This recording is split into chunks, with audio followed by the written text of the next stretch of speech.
Hey guys, tonight we're creeping across the Nightwatchman's Bridge, where stone remembers every boot that ever shuffled over it. You lean against railing worn smooth by 10 generations of elbows, each groove a silent confession. The day's last light bleeds out beneath your boots, sunset reduced to a faint stain on the river. Distant lanterns bloom like slow fireworks, their wobbling glow painting gold ripples where black water waits. Let's be real, this place has more hauntings than a discount Halloween store, so you probably won't survive this one. So, before you get too comfortable, take a moment to like the video and subscribe. But only if you genuinely enjoy what I do here. Drop your current location and local time below. I'm curious whose screen is glowing in a Tokyo loft, whose headphones hum in a Lisbon cafe. Now dim those lights, maybe crack a window for that gentle background hum. Let's sink into tonight's journey together. Your palms press against moss-slick stone, the bridge's spine arching high above the river Kira's midnight gossip. Medieval night witchmen once nailed wolf pelts to these railings, though nobody remembers whether it was for warmth or warning. A cool draft slithers up your sleeves, carrying the smell of wet cobblestones, and something faintly metallic 17 steps ahead. A loose plank creaks like a tortured violin string, even when nobody's stepping on it. Historians still argue whether night patrols carried whistles or just mimicked owl calls to signal danger.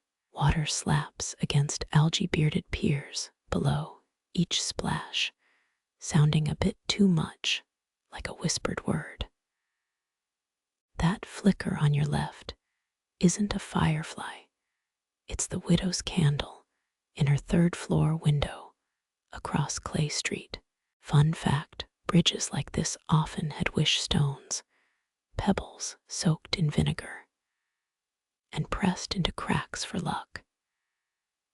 Yours weighs heavy in your pocket, smooth as a raven's egg, stolen from the mason's yard at moonrise. North Gate's bell hasn't rung since the plague year, its clapper still swaddled in black cloth sewn with dried lilies. Your boot heel catches on a groove carved by rope, centuries of merchants tugging stubborn mules toward market. See that patch of unnaturally smooth wood near the central post. Someone sanded away bloodstains after a duel over smuggled saffron, or maybe just spilled wine. Experts think night witchmen napped in the flour mill's attic, huddled between sacks, stamped with noble house sigils. A fish leaps, silver belly flashing, then vanishes into water dark as spilled ink. Your dagger's hilt feels colder than it should ere tonight bites, with autumn's first teeth, that muffled crunch behind you. Probably just a rat wrestling last week's bread crust, or maybe the Orphan Guild's lookout. 3 generations back guards found a suicide note here inked on birch bark that simply read the stone's side at me. Lantern light stretches your shadow thin, staining the planks with a silhouette 3 heads taller than reality. Some drunk lord once tried bribing the watch to ignore his midnight affairs, paid in pickled quail eggs and bad poetry. Your lungs tighten, not from cold, but the strange sweetness rotting beneath the bridge's diesel and mud smell. 23 ripples pulse outward from the southern pier, as if something just plunged beneath unseen. Leather creaks when you shift your weight, your belt still stiff from yesterday's rain. That flicker in the corner of your eye might be the lamplighter's ghost, drowned when he stumbled off this very railing, drunk on apricot brandy. Old records mention a watchman who went mad, insisted the bridge whispered recipes for peacock pot pie in dead dialects. You count heartbeats, 19, before the wind lifts a strand of hair the exact color of rust. Damp wood breathes out its nightly memories, trapped sap weeping through cracks like amber tears. Someone centuries ago scratched a lover's vow here. Marta waits beside a handprint smaller than your palm. Below, water swirls around the mossy pillar where bargemen toss coins, hoping the current won't steal their wishes tonight. The widow's candle gutters, casting frantic shadows before steadying into a weary glow. 3 bats slice through lamplight, their wings whispering secrets meant for different ears. Your thumb rubs the wish stone, its surface growing warm, as if digesting the moonlight it swallowed. Southside, a cat yowls, the sound sharp enough to nick the quiet between heartbeats. Across the river, a lone fiddle starts humming, the tune too slurred for dancing, too restless for sleep. You think of the baker's illicit oven, hidden behind false bricks, seen only by night shift stragglers and bad luck. Footsteps echo not yours, but someone pacing 5 paces behind, though when you glance back, nothing. The bridge plays tricks, said old. You step onto the bridge's warped planks. Leather soles, meeting wood softened by evening damp. The echo bounces back, a hollow quack like some spectral duck mocking your tread. Remember those Roman legions marching across the Thames on oak beams. At least their bridges held wine barrels, not just market day regrets. Below, dark water swallows the moon's coin. Your dagger's reflection wobbles, barely sharp enough to cut butter in this gloom. Historians still argue whether Nightwatchmen preferred bells or whistles, but either beats listening to this river's wet whispers. A shadow shifts up near the north arch, too low for a gull, too quiet for the drunken fishmonger's usual stumble home. You freeze, breath held, counting heartbeats. 13 before it slips away, just a rat fleeing yesterday's apple cores, some guard dog you'd make, jumpy as a cat in a rainstorm. Your fingers find the bridge railing, rough stone worn smooth by centuries of hands. Did you know medieval cobblers swore moonlight cured leather? No one tells apprentices that now probably why your boots squelch like drowned toads. Water laps, hungry, against mossy piers below. Under these planks, black currents gnaw at nails older than your grandfather's grudges. Not that he'd admit it, man kept secrets tighter than a miser's purse. A drip hits your collar, ice sliding down your spine. You glance up, no rain, just dew weeping from the archway's underbelly. 3 drops. 5. 7. Someone ought to count the bridge's tears. Tax collectors love liquid assets. Your dagger's pommel feels heavier, or maybe your arms wearier after hours of false alarms. That constable's laugh echoes from the tavern, too cheerful for a man who overlooks missing children. His charm won't shine so bright when you pin his ledger entries to the mayor's door. Wind riffles the water, scattering your blade's reflection into ripples. Should have polished it, girl, at the smithy offered last Tuesday. But who trusts a blade that dazzles more than it cuts? Boots shift, sinking deeper into the wood's yielding grip. This whole bridge sways, ever so slightly, like a drunkard's version of stability. Carpenter swore it was Roman enduring, but carpenters also swore turnips cured baldness. From the south bank, a wet cough, the tanner's wheeze unmistakable, spiced with vinegar and bad choices. His silhouette pauses, head tilted, as if hearing secrets in the river's murky breath. 32 seconds. Then he's gone, melting into the tannery's reek. You squint at the water's skin, ripples spreading where something broke the surface. Not a fish leaping, too slow, too deliberate.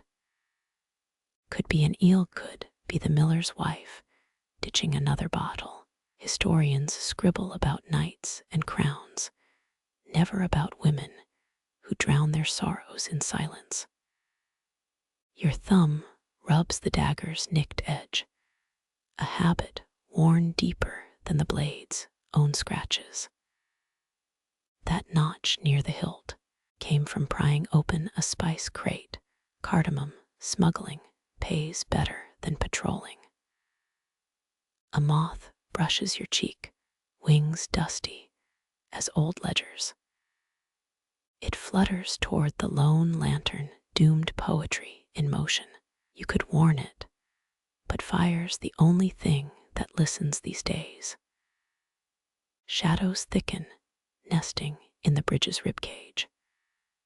Below, the river licks its chops patient. Water always wins, wears down stone, swallows promises, carries off evidence. But tonight, it just blurs your reflection into something softer, something almost kind. Your boots creak, leather protesting damp's relentless campaign. Should have rubbed them with goose grease yesterday, too late now. They'll stiffen by dawn, like borrowed regrets clinging to your soles. Silence stretches thin as the baker's excuses when his cellar door creaks after curfew. Then footsteps. Not yours, faster, 20 paces west.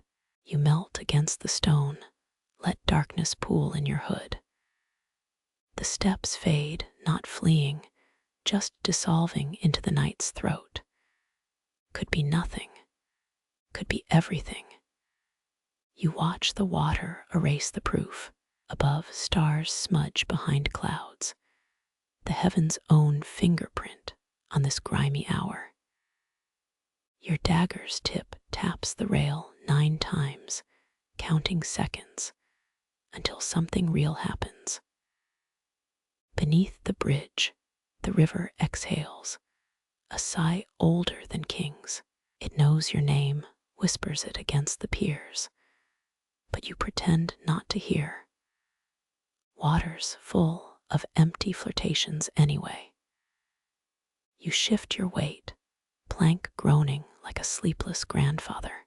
Maybe the bridge dreams of dry docks, quiet cobblestones, anything but damp souls and secret keepers. Ahead, the mill's silhouette gnaws at the horizon, teeth worn down by stolen flour and lies. Your blade's reflection finally stills, water gone calm, holding its breath. For now, the river always resumes its work, whether you watch or not. The churned wheat scent hits first hot and powdery, like bread crusts scorched in a widow's oven. North wind carries it today strange, since the mill stands southwest. Historians love debating medieval milling taxes, how lords demanded flour instead of coin. But this air tastes cheaper, stolen grain still dusty with guilt. A child's laugh cuts through sharp as a spoon scraping burnt porridge. Clay Street echoes with it, high and sweet, then muffled fast. You count 12 light footsteps, skip tripping toward the dockworkers' shacks.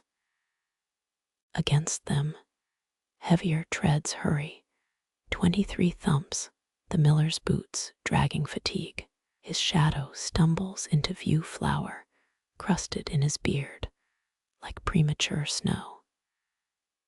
Funny, Tudor bakers used oyster shells in their dough for whiteness. Wonder if he's tried that, or if his pallors just fear leaking through. The mill door groans, left ajar, no light inside, but moonlight on grinding stones. Nobody works this hour, not legally, but you smell fresh spelt grief beneath the chaff. You crouch, dagger hilt cooling your palm, counting inventory betrayals. 3 sacks shy on the mayor's ledger, 2 extra copper bits gleaming in the miller's ledger. His wife lies about his coughing fits, calls them summer chills. But woolworkers know lung rot better than anyone. Wind shifts, bringing a sour tang beneath the wheat, spoiled milk, or split secrets.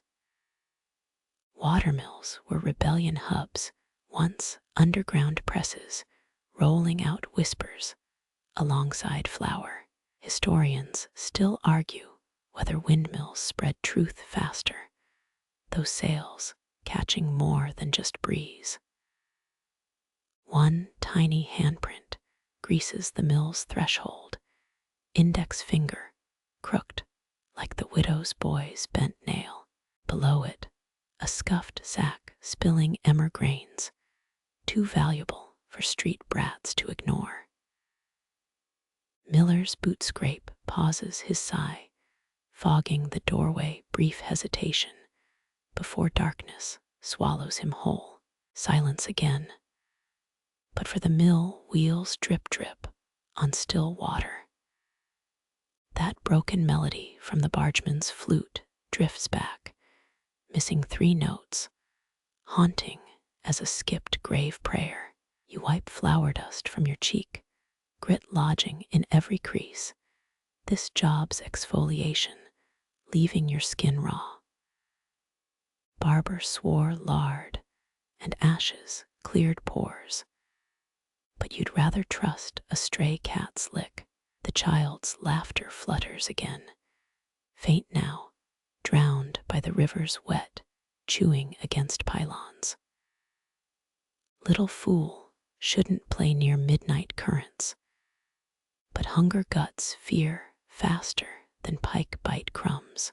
Above the mill's pulley squeals, a rusted sound you memorized last Tuesday. 1 revolution, 2, 3. Then abrupt silence, miller stalling work or stalling debts.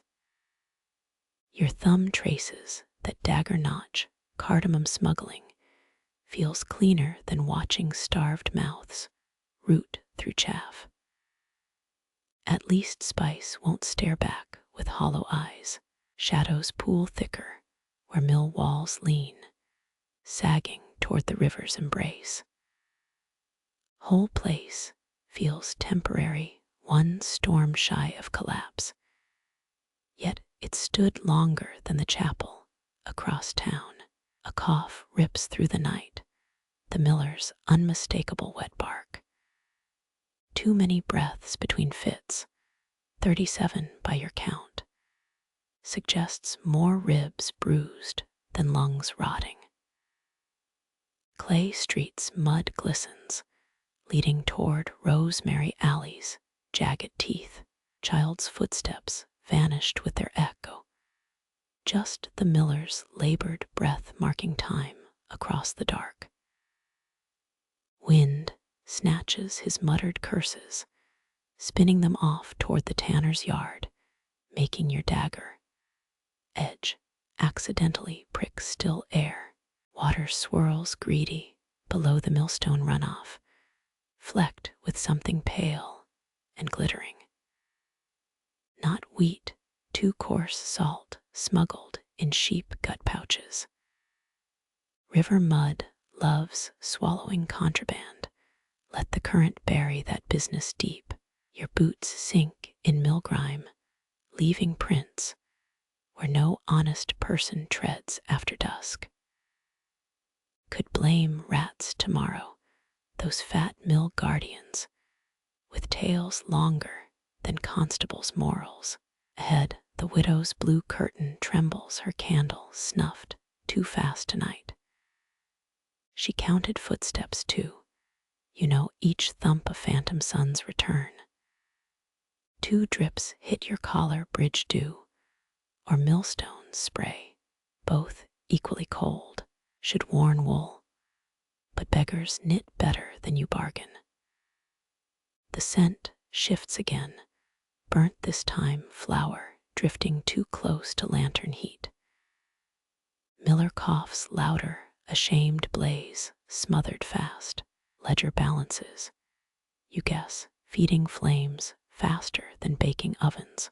12 light footsteps echo in memory, soft as mice in cathedral rafters. Historians scribble about kings and treaties, never about how children's souls wear thin before spring thaw. The window ignites, candle flame sudden as a snapped finger, blue fabric flooding the alley with indigo dread. She draws the curtain, same as always, 7 precise tugs, smoothed threadbare, where her grip strains coldest nights. Historians note Tudor morning customs, candles rationed by class. But this flame's too steady for any pauper's hide allowance. Her shadow stretches distorted on the opposite wall, upper half crook-necked, like her boy's last portrait. Funny how all mothers learn that tilt, waiting below staircases, since before charcoal cave sketches. Medieval midwives swore whispering through curtains summoned lost children folk nonsense. Yet her lips move nightly against the linen weave. You count the delay, 30 heartbeats, before her silhouette jerks away from its vigil. Always 30, precise count, like tolling chapel bells nobody else hears. Funny how ritual glues shattered minds. Grand cathedrals rose from shattered stone. A sniffle cuts night air, sharp enough to pierce leaded glass panes. Her grief leaks thick, older than magistrates decreeing orphan quotas, but quieter than last week's wailing. Mourning mutes quicker in damp towns, molds memories like bread forgotten in rain barrels. She shifts, candle held high, proving her hands hold nothing sharper than a darning needle. You memorized that needle, same slant, scratched the bridge rail thrice last Wednesday. She weaves not just ripped aprons, patched stories, threading apologies for the boy who drowned mid-lesson. Historians still argue whether Victorian mourning brooches held arsenic, protective superstition, or miserly recycling. Her lace collar stays plain, no jewels, just starch stiff enough to choke future questions. Wind rifles through alley filth, rustling abandoned butcher wrap she mistook for tunic cloth last fall. She stiffens, candle dipping, liquid wax spattering the sill. Rumor claims beeswax copyists, lamps burned brightest, her smells sheep fat cheap rank with squandered hopes. She steps left, ritualized, bare toes, avoiding the third floorboard's telltale squeal. Generations oiled that board, deaf to its nightly report. But her steps, no guilt's cartography. Shadows devour her face now, only knuckles glowing, bloodless grip on the candlestick. Tudor tavern tailies spoke of pearl dust, rubbed on hands for grasping ghosts. Easier doubt she wastes any here. Your dagger warms, unused, against your thigh. Bowman dragged that boy from the current, his tunic seams popped, sack of river stones forgotten in his haste. Folklore whispers of water spirits demanding weighted boys, nautical sacrifice. But arrows make plainer explanations. Her candle dims, wick drowning, vaporizing fragile threads of linen smoke.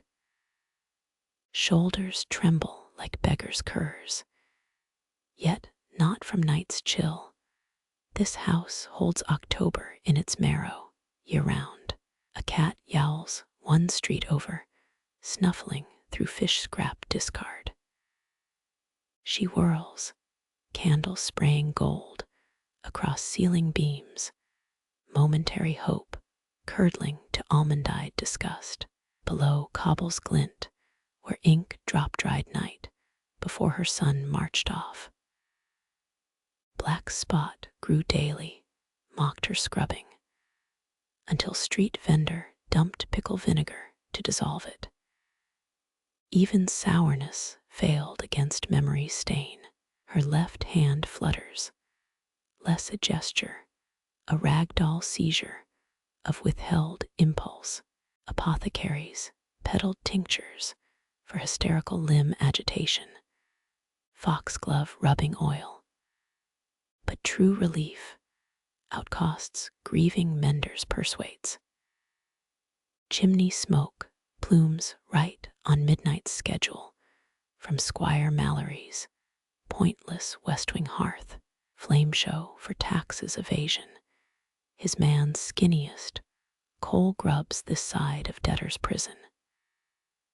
She glances, habit, toward his manners pinprick lights, mockery brighter than her misery. Wind gusts, blue fabric billows inward, chilling her nightdress to clinging wet silk. An ex-lover once bragged about silencing ceiling drafts with wool strips. She took his advice, like everything else, half-heartedly. Her finger traces the window pane, clouding glass, sketching shapes unseen below. She always draws loops, never letters, like teaching babies moon circles before alphabets choke imagination. Footsteps slap, distant, clay street mud, someone drunkenly hunting lost tankards. Her candle dips, peering downward, barefoot boy shape, dissolving into baker's cart shadows. 47 breaths pass before her shoulders, slump, quitter, the kneaded dough flame, steadying again. Drowning men count sky in waves. She counts citizens pretending her child never mattered. A creak bed ropes protesting as she leans heavier on the sill. Wage masters force 8-hour workdays. Now her vigils stretch triple shifts, burning spare candle ends from temple offerings. 2 moths flutter, wisp thin against the flame, their wings dusty as unbaked flour. One misjudges, hissing into wick, flecking the sill with singed wing filings.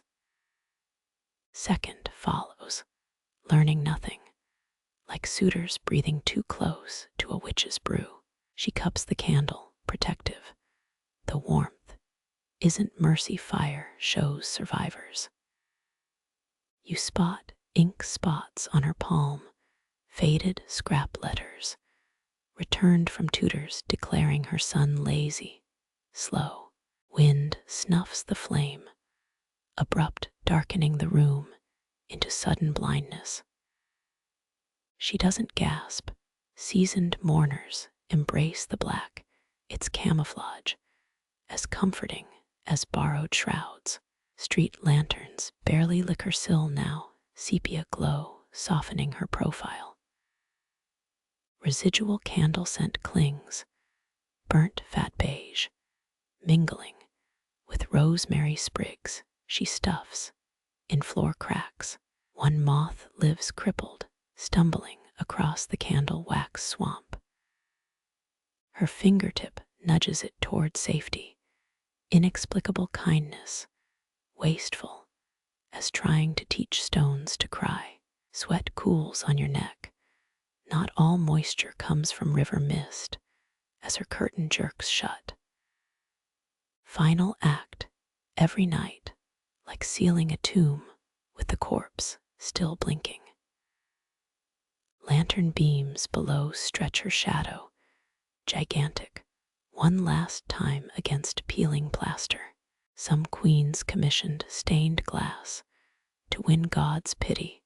Her glass stays cracked, unmended, reminding both heaven and neighbors of cost. Night birds screech, rats skitter inside walls. The town's pulse continues uncaring. 11 stomach grumbles, your own, betrays how long you've lingered for no reward, but pity's nausea.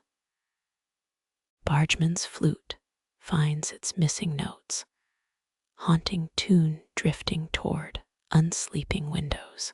Her silhouette stays frozen, unmoving, behind the thin blue shield, one palm pressed over where the boy's birthmark once pressed back.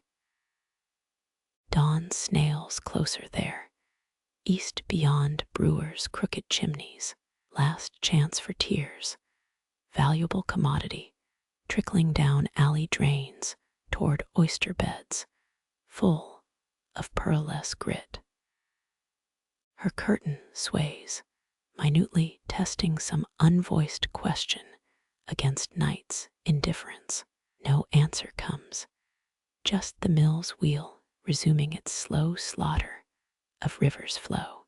Owl hoots spooked as something scrapes below her window, stray cat or hungry informant. Her silhouette weaponizes stillness, too practiced, knuckles whitening around extinguished brass. You taste copper, bit back yawn, counting last shadows before what change. Cobbles gleam wetter now, early rising fishwives slop, out night pail dregs 3 streets down.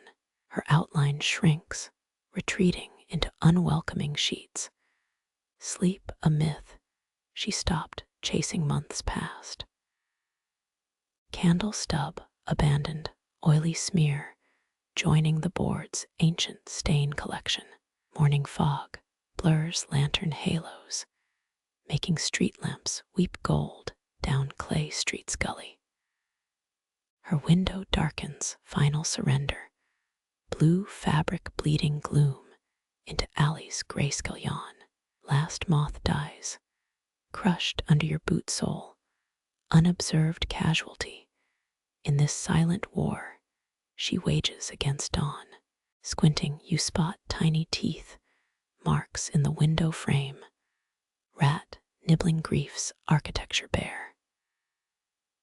Rooftop, roosters crow, first lie of daylight, rewarding nobody's vigil with truth, just fresh aches, dulled knives, and the certainty tomorrow repeats tonight word for crushing word. The wind strokes the bell iron flakes, drifting bitter as a jester's punchline. But no chime lifts above cracked rooftops. Its clapper stays wrapped, dirt-black mourning linen. The kind guilds traded for silence after the Great Plague Panic. Below your perch, two men hunch rattling knucklebone dice across wet cobblestones. Their wagers glow pale, 8-day-old bread, edge turned greener than Squire Mallory's conscience. Gamblers here use a 6-sided die. Romans carved theirs from boar tusks. These look chewed from stale barley loaf. Historians still argue whether Crooked Crown's teeth dice were weighted with guilt or just lead solder. One tosses, bones skittering near your boot's shadow. You let the heel linger mid-air menace. Their bets freeze like cathedral gargoyles mid-cackle. A beggar pockets his crust, knuckles ashy, his breath smells like onion boiled too long. Nights like this, dicing, ends one way, fights over crumbs drawing constables faster than fresh corpse scent. You've seen the toll, blood on moonlit cobbles, when hunger outpaces blind luck. The other rolls, tattered sleeve, revealing old knight's livery. Some lords cast off bodyguard gone sour. Mercenaries haunt bridges. Fine print in their contracts skips pension plans. His smile gaps, one tooth left, clicking against his tongue during prayers nobody hears. Wind tugs mourning cloth, woven through the bell's throat, treating it like a child's loose tooth. Below, a stray dog noses the bread, pauses at the man's kick, whines with the savvy of past beatings. Rain starts, thin needling drizzle, each drop striking stone like far-off musket smoke. Foxfire licks the alley. Ignored these men, no real light means witnesses. Medieval almanacs swore foxfire glowed brightest near buried fools. That dim flicker proves their spots tinged with folly. Your hand rests barely on the rail where memorial plaques once hung. Townsfolk pried them off 3 winters back, melted down for soup kettle repairs. Some claimed plague victims deserved no brass, only river weeps and snapped parsley offerings. The ex-guard sweeps dice again. 19 points. His crowfeet wrinkles deepen. Sabotaged dice. Cheaters whisper, jump sour as cream left by noon sun. You memorize his moves. Broken finger, healed crooked, counting stolen coins from happier barracks days. Moonlight pales, dawn elbowing between storm clouds, slicing dark into varied grays. Rostered guards won't miss you, if they even count their colleagues. Budget cuts, thinning ranks faster than fever. Cloth scraps tear free, swirling high like beggar kings, tossing coin to the uncaring sky. Tudor Londoners sewed mourning ribbons into kite tails, watching their grief shred against heaven's teeth. These threads land filthy atop beggars' ruffled caps. One laughs, thinking fortune favored him at last. 9 breadcrumbs scatter, rat scamper soon. The men trade insults, misted with ale breath. Fellow beggars insist they're twins, even though not matching scars. Fools logic blinding, eyes to the obvious lie. A wagon clatters 3 blocks west, Pre-dawn apple haul testing axle strength. Gamblers scramble, vanishing, melting into art shadows slick as butter on a duke's tongue. Their bread stays, mush now, already gelling with rainwater and gutter misadventures. Bell chains creak, rusted links groaning morning cloth, strings fray one sigh further. Your dagger twitches, habit, as pigeons burst from crevices, startled by nothing livelier than false dawn promises. Stale beer stink rises, emperor's perfume, from a toppled jug by the north pillar. Brewers stamped barrels with iron eagles, legally dodging King Harry's ale tax, claiming military shipment. Folks shrewd as lamplighters reused empty casks, decantin vinegar dreams to mask their sin. The dog returns, scarred muzzle dripping, laps rainwater from cupped cobbles like chapel wine. Dogs here live smarter than scholars, gnawing fish bones, keeping clear of gamblers' clumsy boots. Wind peels back the widow's curtain, brief blue flash, before yanking it shut again. Some things, even the night, regrets seeing twice. First market carts appear, their lanterns weak as dying fireflies, drivers huddled under waxed cloaks.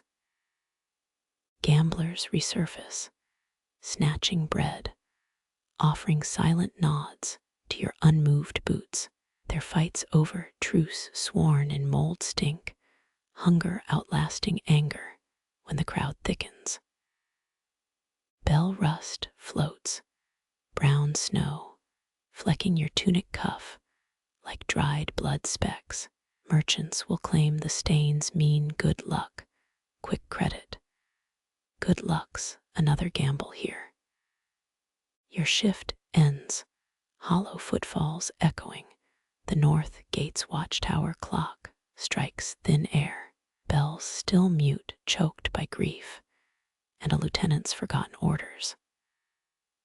Dawn stains the horizon, muted buttercream, painting beggars with gold leaf lies. They'll dice again come dusk, stakes softer, maybe beet stew or mended socks.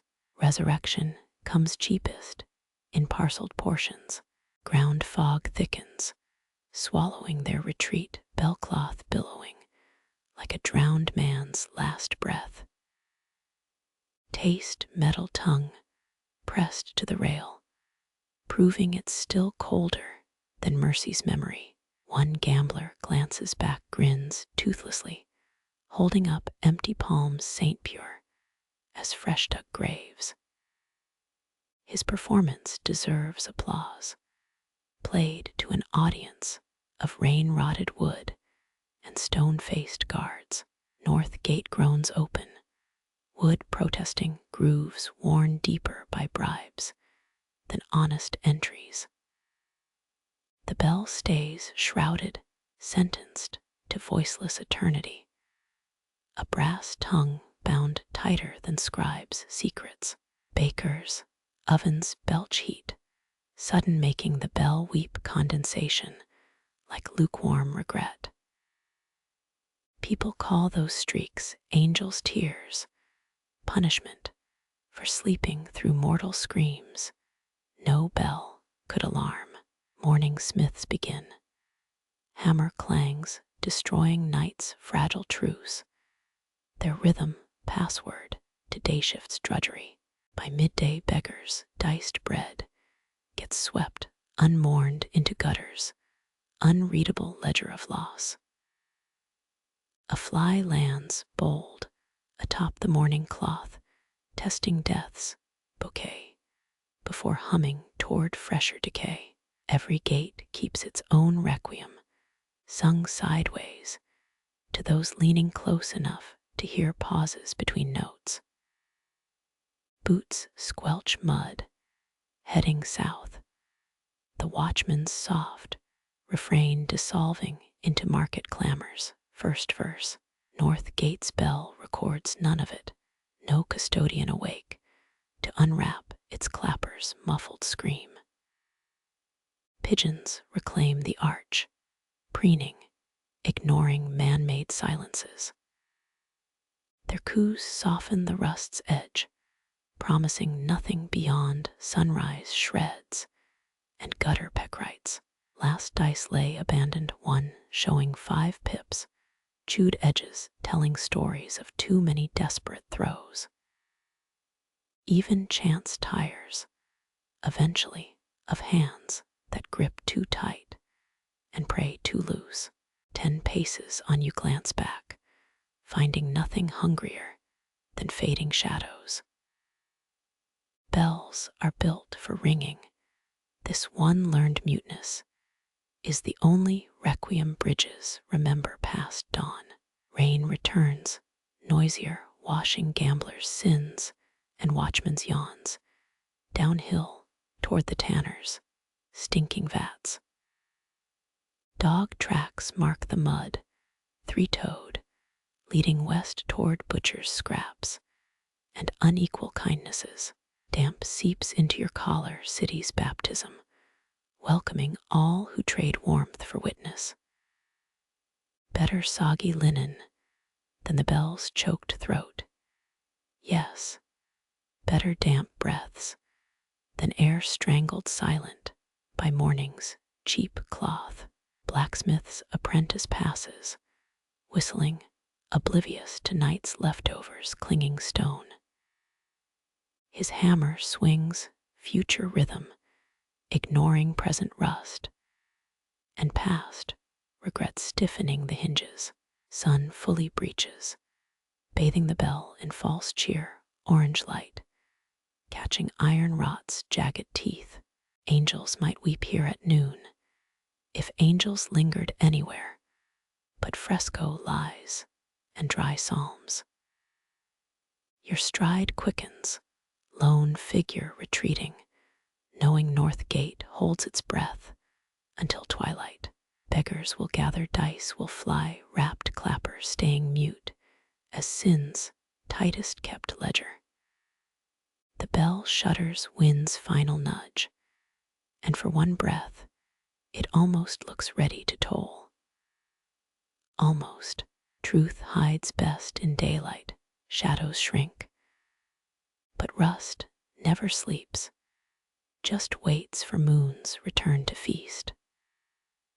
Puddles mirror dawn's blush, rippling copper, where your boots disturb runoff from last night's rain. River mist snakes low, thick, as barber surgeons leach broth, coiling around the moored timber raft. That's where the sound begins, reedy and cracked, a flute's warble climbing 3 notes, then collapsing like a drunkard's ladder. You pause, listening, but no footstep splashes toward the bank.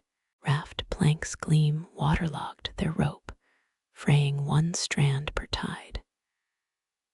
Historians still argue whether Thames bargemen used flute signals to navigate fog, or just serenade eels during dull shifts. The melody staggers up again, D to F sharp, missing the 3rd tone entirely. No human breath fuels it, just wind threading through the instruments, rain-swollen finger holes. Your dagger eases out, unnecessary, but habit dies slower than dawn shadows. The flute lies abandoned, carved from some ivory pail, wood better suited for dowry chests than river life. Barges once carried Reigate's famous Firestone to London, medieval concrete, though few know those same boats smuggled French lace in hollowed flour sacks. 6 coin-sized grooves mark the flute's length, where a player's calluses wore the grain smooth. Rain starts again, needling the river's skin, each drop silencing the flute's gasp for half a breath. You crouch, hip protesting the damp fingertips, hovering above those deserted holes. Touching it feels wrong, like pocketing a widow's last button, or disturbing a grave offering. Superstition claims river flutes house drowned men's final sighs. Widows bought cedar ones to float downstream as ghostly farewell notes. This one lacks buoyancy, waterlogged as guilt. Something glints beneath the flute's curve, a chain's tarnished tail vanishing between planks. You coax it free, slow, finding a merchant's seal pendant green with neglect. Antwerp galleys used these to stamp wax on wool bales, proof against dock thieves. This one bears the triple wheat sheaf baker's guild mark, but guildsmen don't haunt rafts after dark. Unless they're avoiding someone, footsteps approach sloppy, and you melt behind a fishmonger's empty stall. Constable Brenner sloshes past his left boot, missing a buckle breath already sour with hair of the dog ale. His gaze skates over the raft, unseeing, focused on the tavern's distant chimney smoke. He mutters numbers, counting patrol bribes, fingers flexing like he's rolling phantom dice. Brenner hates rivers, nearly drowned arresting a smuggler in 23, and won't glance twice at flutes. Only when his squelching tread fades does the flute breathe again, warble twisted, as wood shrinks tighter around trapped air. You scan the far bank wharf warehouses, shuttered barge poles stacked like forgotten spears. No silhouette hunches there, no player fleeing your notice. Perhaps the wind's a sly musician, or boredom conjures ghosts where we least expect them. Tudor minstrels swore fiddles played themselves on All Hallows Eve strings vibrating with dead requests for jigs. Damp seeps through your knee, time to move, but curiosity pins you another moment. Something's wedged under the raft's edge, cloth bundle swollen with algae green river juice. Prodding it loose with your boot tip reveals a sodden maid's apron. Cordelia, lace torn from some wealthy lady's Sunday best. Lace once cost more than mutton, smuggled in flour sacks beside Reigate stone, until the king's mistress popularized crochet hooks. Girl probably lost it mid-river tryst or bribe handoff. Flute surrenders its last note defeated as sunrise cracks the clouds. Water slaps the raft, unyielding rhythm replacing melody. Historians might cherish this moldy relic, display it behind glass. Pretend folk songs sprang fully formed from such splintered tubes. You know better, abandoned things hold silence deepest, long after the world stops listening. A tern dives, plucking silver fish from the shallows, its screech slicing the morning. Market crowds thicken behind you, carts rattling over north, gates stubborn cobbles. That baker's guild seal pendant still chills your palm, evidence of someone's hasty exit or wetter departure. You leave the flute, walnut wood darkening under fresh rain, its last sigh dissolving in river mist. One truth anchors here, flutes fare worse than hunger. Music always flees before breakfast. Dawn bargemen shout, their oars splintering water, while ghost notes sink like stones where no nets trawl. Hammer taps prick the silence, a Morse code of desperation leaking through shuttered windows. You follow the sound cobbles yielding to Clay Street's mud, past the flour mill's ghostly hum. 2 stories up, a lone candle burns, its smoke curling like a scorned lover's sigh. Leather scraps litter the doorstep, some stamped with boot nail patterns you last saw on a hanged poacher's heels. Inside, the rhythm stutters. 10 strikes pause, then 11 uneven beats. Tudor cobblers used birch wood for shoe lasts, thought to prevent athlete's foot, though the science involved more luck than lice-banishing witchcraft. You press against rain-slick brick, counting mismatched raps, until a cough slices through. Not the cobbler's weary hack.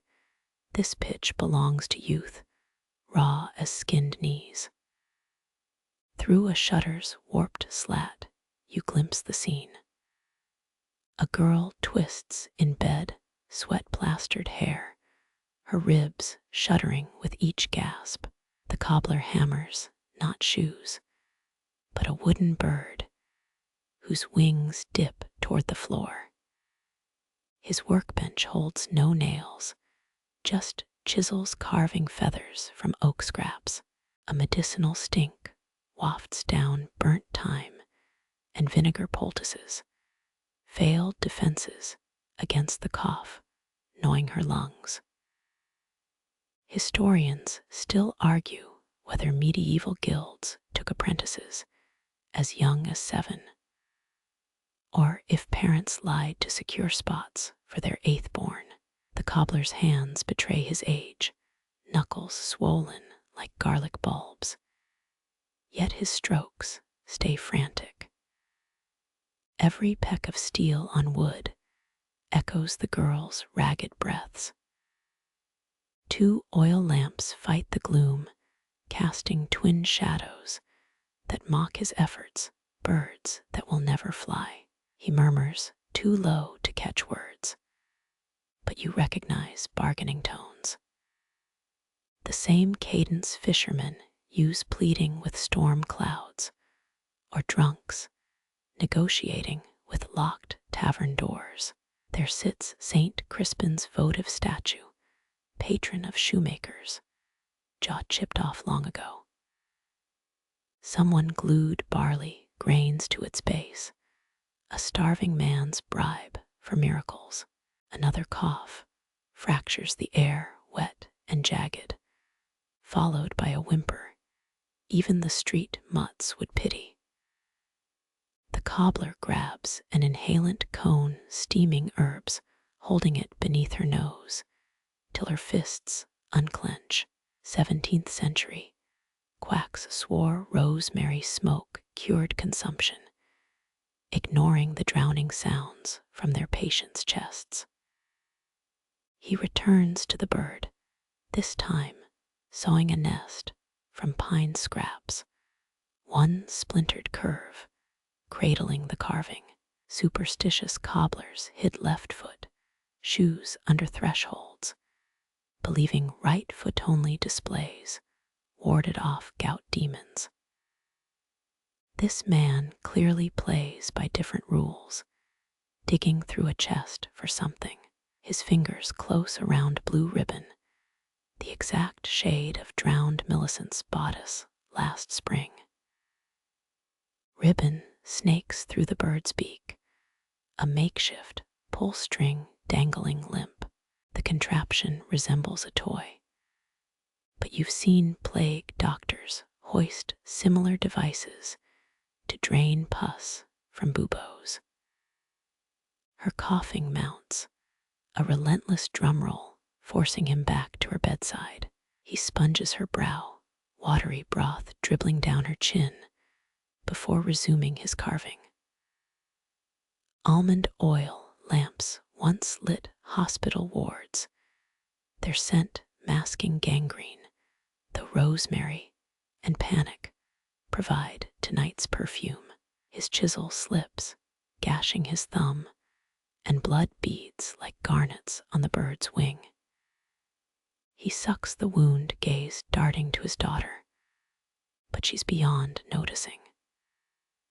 Fringe beliefs claim a parent's blood can tether a fading soul. Victorian charlatans sold vials for sixpence during scarlet fever outbreaks. Outside, two alley cats yowl, their battle cry syncopating with the girl's spasms. The cobbler's head jerks up, eyes wild, as his shavings strewn floor. He brandishes his awl at the window, aimed at nothing. But cats and the dark don't flinch. He slumps, knocking over an inkwell black spilling like night regurgitated. Most London cordwainers kept rags ready for spills. Treatment required citizenship proof. But this man lets it pool. The ink slithers across Psalms opened to verse 49. No man can redeem the life of another. A choked gasp comes from the bed. Historians still argue whether parents chose child coffins before the last breath speeding fate, or after tempting curses.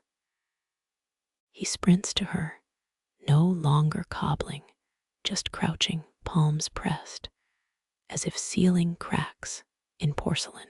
Her breathing shallows, fish gulping air on a dock, while his knife scrapes feather details without looking. Workshop sawdust coats his lashes, flakes drifting like polluted snow onto her blanket. 16th century death watchers burned straw effigies beside the ill smoke carrying prayers upward. But this room chokes on hope. The hammer lies abandoned now, drowned in wood shavings, its handle still warm from his grip.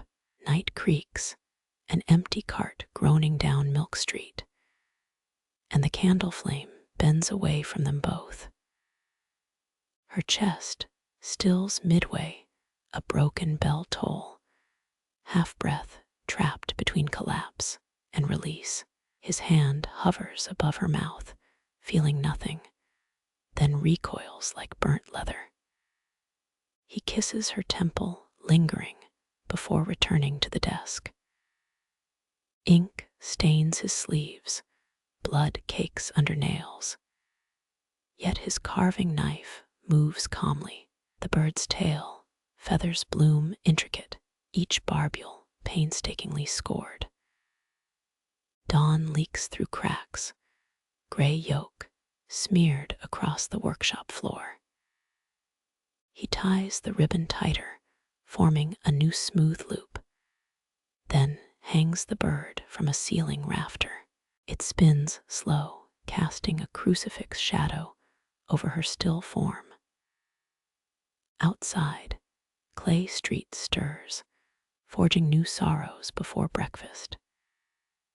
You step back, ink on your sleeve matching his both failures in different shades.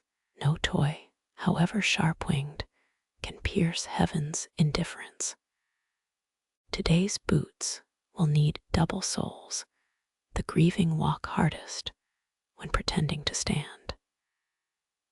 You ease along the bridge's edge, dawn still a rumor behind the tannery's chimneys.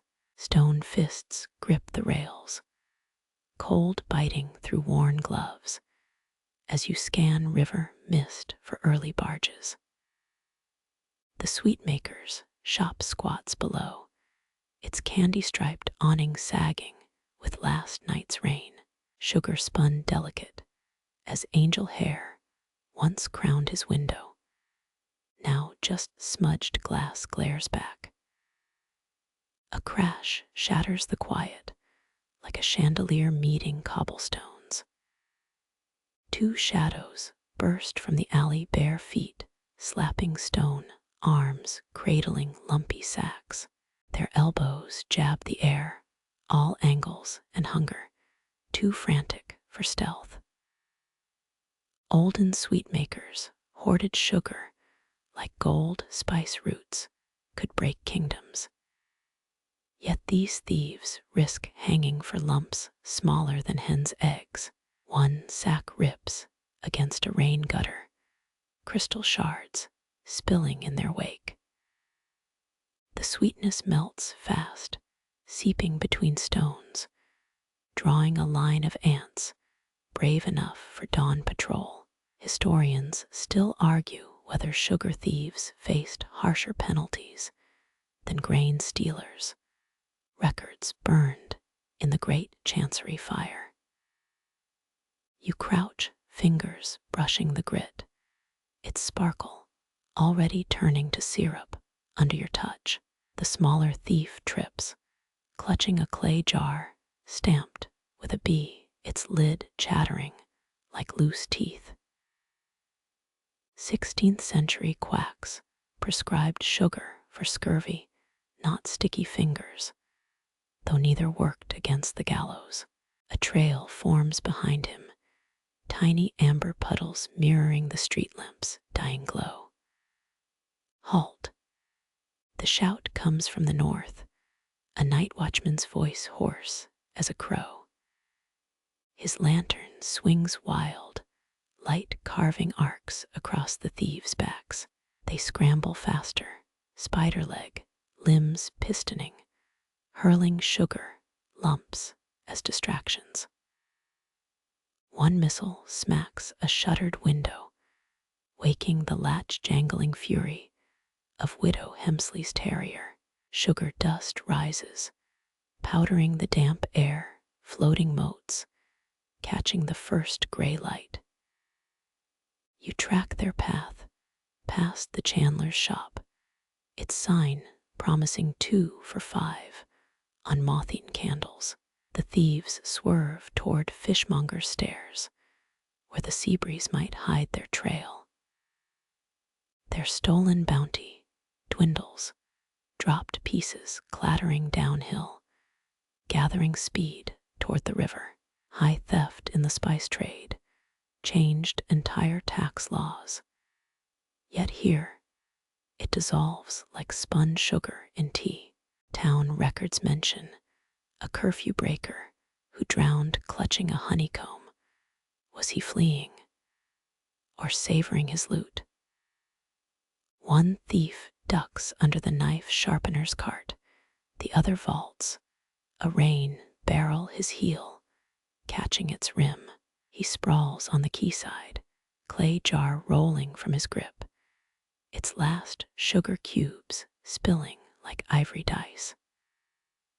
The watchman closes in buckles jingling, but pauses to sniff the molasses-thick air.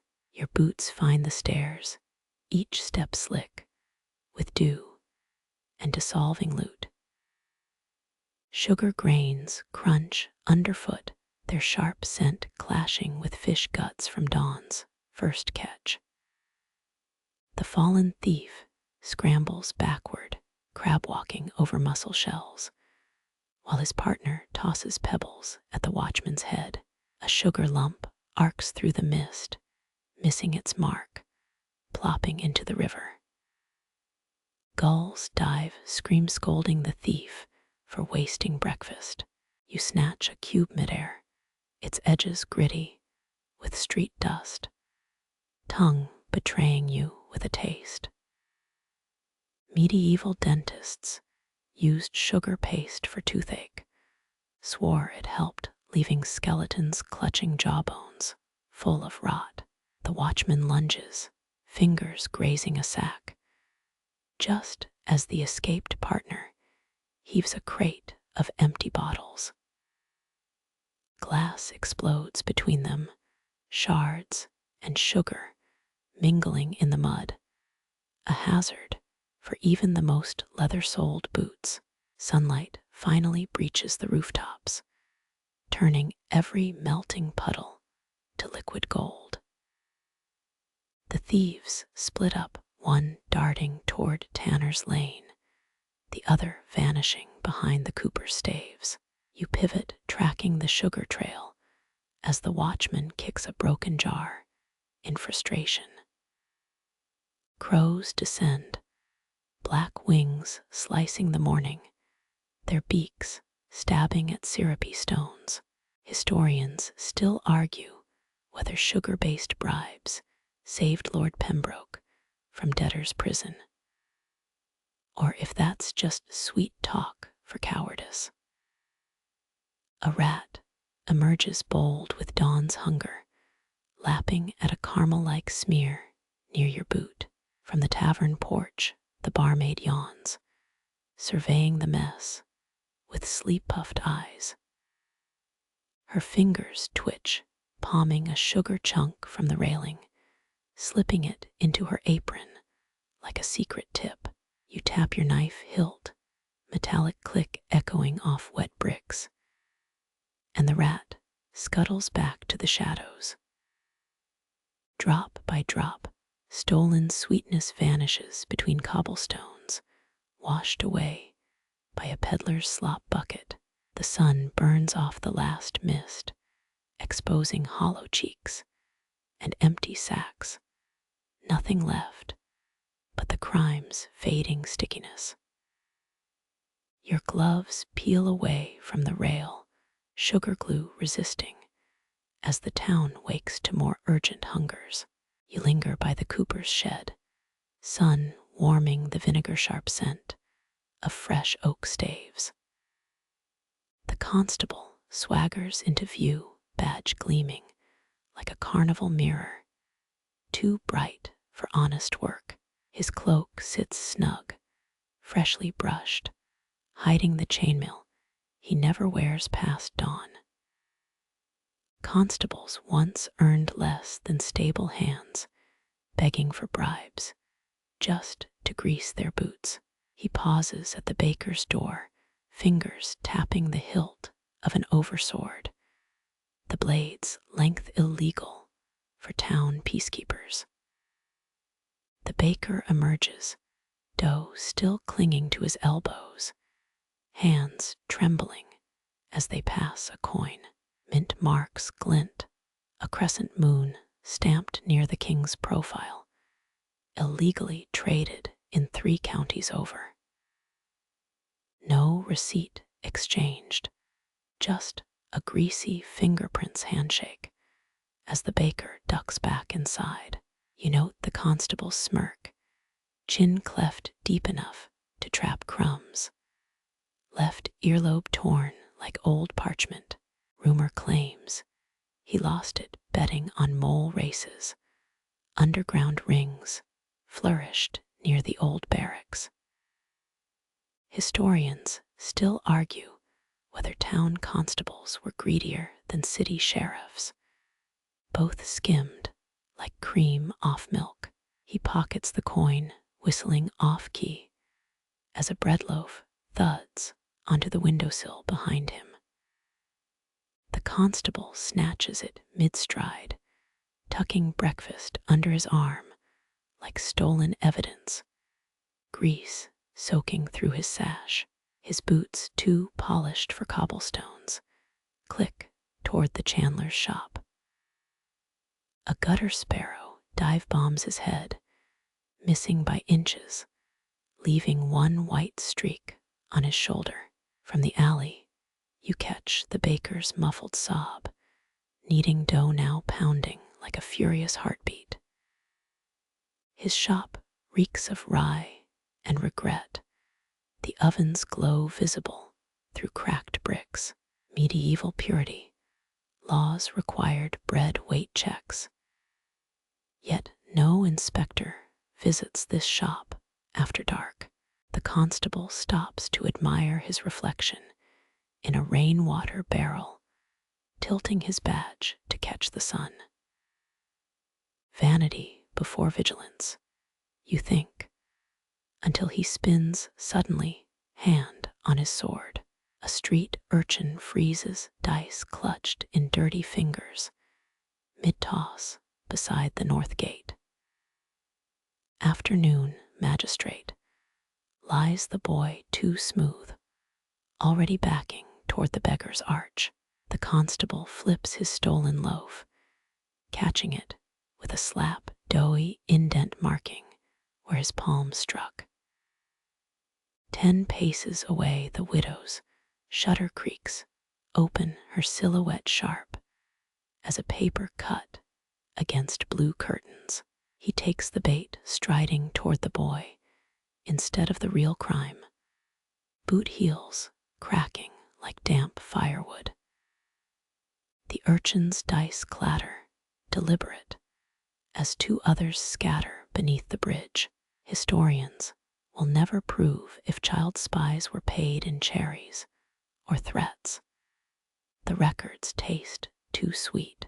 Your boots pivot toward the bakery, glove silencing the door's whine as you slip inside.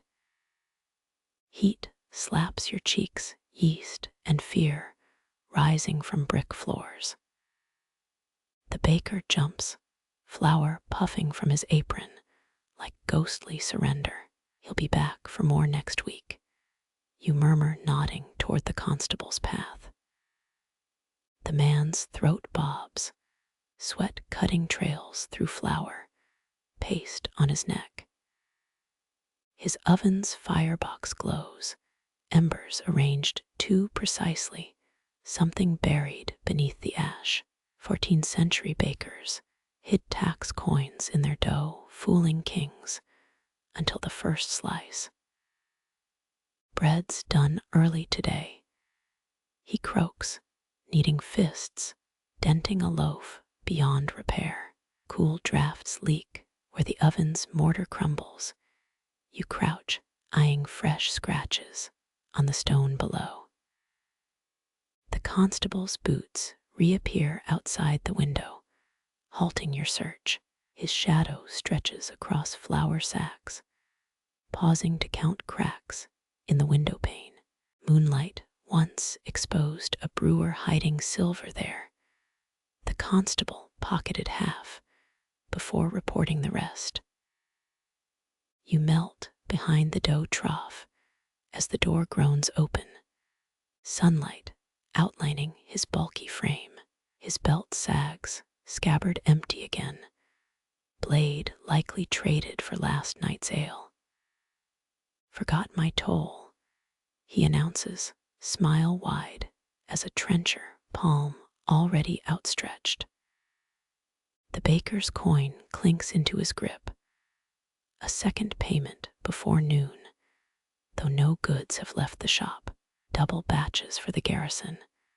The baker mumbles, knotting his apron strings like a noose. The constable snorts, flipping the coin, its edges kissed green from cellar moisture. He pockets it, whistling that same off-key tune as he strolls toward the riverfront. Through the window, you spot the bargeman's daughter scrubbing deck planks, her shoulders tense at the constable's approach.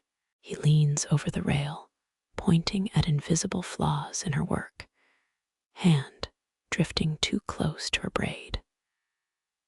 The baker exhales, kneading slower now, dough thinning like worn excuses.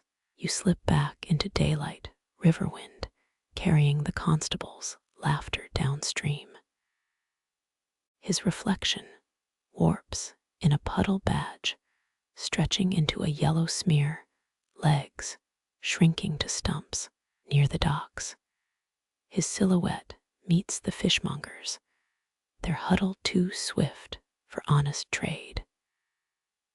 The monger hands over a scaled parcel, eels maybe, as the constable nods toward a patrolman's empty post. No one stops him as he vanishes into the weaver's alley, boots tracking fish guts onto fresh linen hung to dry. You memorize the rhythm of his corruption, the way his pocket bulges after each shake. Silk merchants pay in whispers, bakers in bread, beggars in borrowed time. His shadow climbs the bridge steps, pausing to adjust his too clean sash before greeting the day watch with false cheer. They stiffen, hands drifting toward legal blades, knowing his smile precedes trouble. You press against the greengrocer's stall, letting cider barrels hide your profile as he lectures the guards on imaginary violations. One yawns behind her gauntlet counting clouds, while the other polishes a button already gleaming. The constable's rage sparks fingers digging into the yawner's shoulder, cresting as the widow's shutter slams shut above. Distracted, he turns, snarling at the blue curtains, and misses the baker's son darting into the tannery. Dust settles on his badge faint before he buffs it with his sleeve. Sunlight climbs, judging every cobblestone equally. Yet the constable walks lighter where shadows pool. He'll circle back before dusk, coin purse fat with bakery silver, ready to ignore the real crimes brewing in cellars. Your glove brushes the knife hilt, cold comfort against taxes collected in daylight. Across the bridge, the bargeman's daughter empties her scrub bucket, water swirling with stolen sugar from dawn's chaos. The current carries it all away, sweetness and corruption, downstream toward a wider sea. Embers pulse in the baker's oven, glowing scarlet through cracks in soot-blackened bricks. Law forbids fire after curfew, yet smoke ribbons toward stars already dimming. Rye crusts blacken, scenting the street with burnt honey, hiding cellar smells of fear. Kneading hands shake, not from age, as they fold parchment flakes into dough. Bakers once helped kings, hiding message scrolls in loaves for besieged castles. Historians still argue whether castle birds were trained to peck open secret bread. A floorboard moans, you freeze, sawdust clinging to your boots like guilty sand. The baker's shadow stretches, knife raised, as he stabs dough instead of intruders. Lost your coin purse, you murmur, stepping into firelight where he can't scream. His blade clatters, hitting flour-dusted planks, fingers curling into fists that can't decide to fight. The oven exhales, embers flaring, revealing floor scratches around its sandstone base. 14th century bakers used bread weights polished smooth, impossible for inspectors to pinch between nails. Constable knows. He hisses, syllables breaking like stale crust, eyes darting to alley shutters. You crouch, palming ash from beneath the grate. Heat prickles your skin, oven spider mummies crumbling between gloved fingers. Bakers trapped them intentionally. Superstition said charred spiders scared off tax auditors. So bury him deeper, you whisper, the first law of kneaded secrets. The baker snorts, wiping sweat, with a sour-smelling rag, tremors returning to his arms. His kneading rhythm falters, left thumb pressing too hard, dimpling the hidden parchment into visibility. Smoke thickens, stinging your throat as wind shivers through the broken chimney flue. East Garrett, apothecarist, they'll tell him how you whistle at the widow. Faint blue veins pulse, watermarks beneath flour paste as his breath catches. In London, 3 bakers were hanged for hiding ciphers in seeded rolls, betrayed by poppy stems pointing north. He knows this story, licking lips, as if testing dough for salt. Your glove brushes the oven wall, finding one brick cooler than its brothers. Fresh mortar dusts its edges, rough patches under fingertips, a newly made hiding place. Outside, boots scrape stone too heavy for stray cats, too soft for watchmen. The baker pales, swiping sweat, now running freely, dripping into the dough with faint hisses. 5 secrets, maybe 6, layered between rye and river water yeast. 9 ovens burned last winter sudden flames when inspectors came asking. His lips tighten, knotting like apron strings, stretched too thin as the scratches outside pause. Hearth wisdom claims baker wives baked live finches into pies, songs signaling distant armies. No finch trills under his roof, only the drip of fear in a wooden bucket.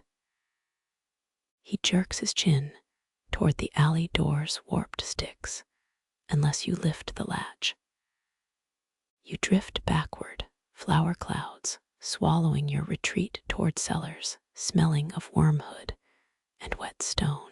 His oven crackles, a sharp pine snap, as he slides the loose brick aside. Parchment crackles brief before embers blacken its edges.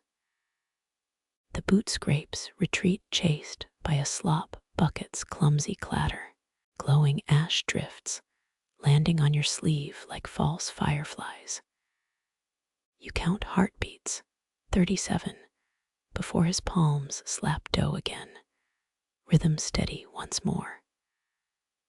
Morning bread holds more than flour tonight, burnt scraps now hinting at a miller's debts.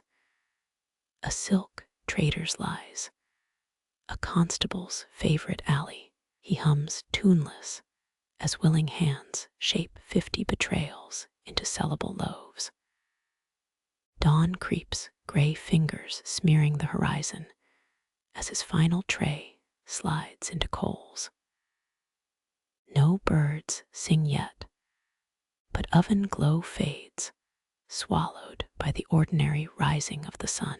Dawn's pale whispers fade, moon reclaims the sky, silver washing alleys, still damp with night's breath. You trace the baker's cooling chimney, boot heels, avoiding crusted puddles from yesterday's rain. Dew beads on a shattered wine barrel, some drops crimson, streaking oak staves like jagged veins. The trail thickens, 3 paces north, smearing cobblestones with wet rust where Clay Street meets Tanner's Lane. You kneel, glove brushing moisture, iron scent rising, despite the tannery's stink of urine and boiled hides. Tudor tanners used children's piss cheaper than alum to soften sheepskins for noble gloves. No body shadows the path, just drag marks ending at a gutter trough. A snapped leash lies coiled, chewed leather, still damp from saliva or river mist. Dog collars from this era rarely had clasps. Wealthy folks used ribbons. But this chain links look melted. Moonlight glints, one link fractured clean edges too sharp for rust break. Even drunkards know blood pools downhill. Yet this streak arrows toward Pike's tannery, where the vats steam after curfew. Fishermen used to believe river spirits stole hounds, payback for hunting otters, to guard sunken treasure.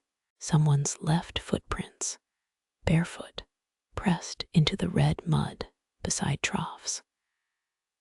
The hound appears ribs sharp as Tanner's knives sniffing the trail with ears pinned flat. It limps, hind leg matted with burrs, still dragging frayed rope from its collar. Historians still argue whether medieval dogs understood leashes as kindness or capture. Your shadow gives pause, the mutt freezing, whites of its eyes flaring in the dark. Tanners once dyed belts with dog blood cheaper than ox gall to please tax collectors allergic to dyes. Not your kill. You murmur palm open river mud smeared in your lifeline. The animal whines, nostrils flaring, but doesn't retreat. Dawn's distant roosters haven't crowed market bells, still hours shy of their first lie. Folklore claimed dogs could smell betrayal, tracking cheaters through fog by the stench of their guilt. You follow crimson beads, polarized droplets, toward the tannery's iron-banded doors. Faint scratches mark the threshold, long splinters fresh, as this morning's bread shredded by frantic fingers. Inside, brine pools bubble below wicker drying racks, half-stretched hides dripping onto ash-coated bricks. No vat worker hums, no hammers beat hides into submission. One copper basin overflows, water swirling, pink near its rim. Strangest, 3 blue silk ribbons, twisted neat as nooses, hang from a slaughter hook above the drain. The hound hesitates, sniffs air, then bolts toward rosemary hedges without tasting blood. Deep night silence settles, broken by a single steam hiss from forgotten coals. Dew evaporates, its copper perfume sharpening as shadows stretch toward midnight blue. Your boot nudges the leash, chain jangling, before you step over its emptiness into mist. The hound's whine hangs between you, higher than the tannery's fading steam, shuddering through air, thick with salt-boiled hide and old copper. Its ribs shift under matted fur, a ship's hull straining at anchor.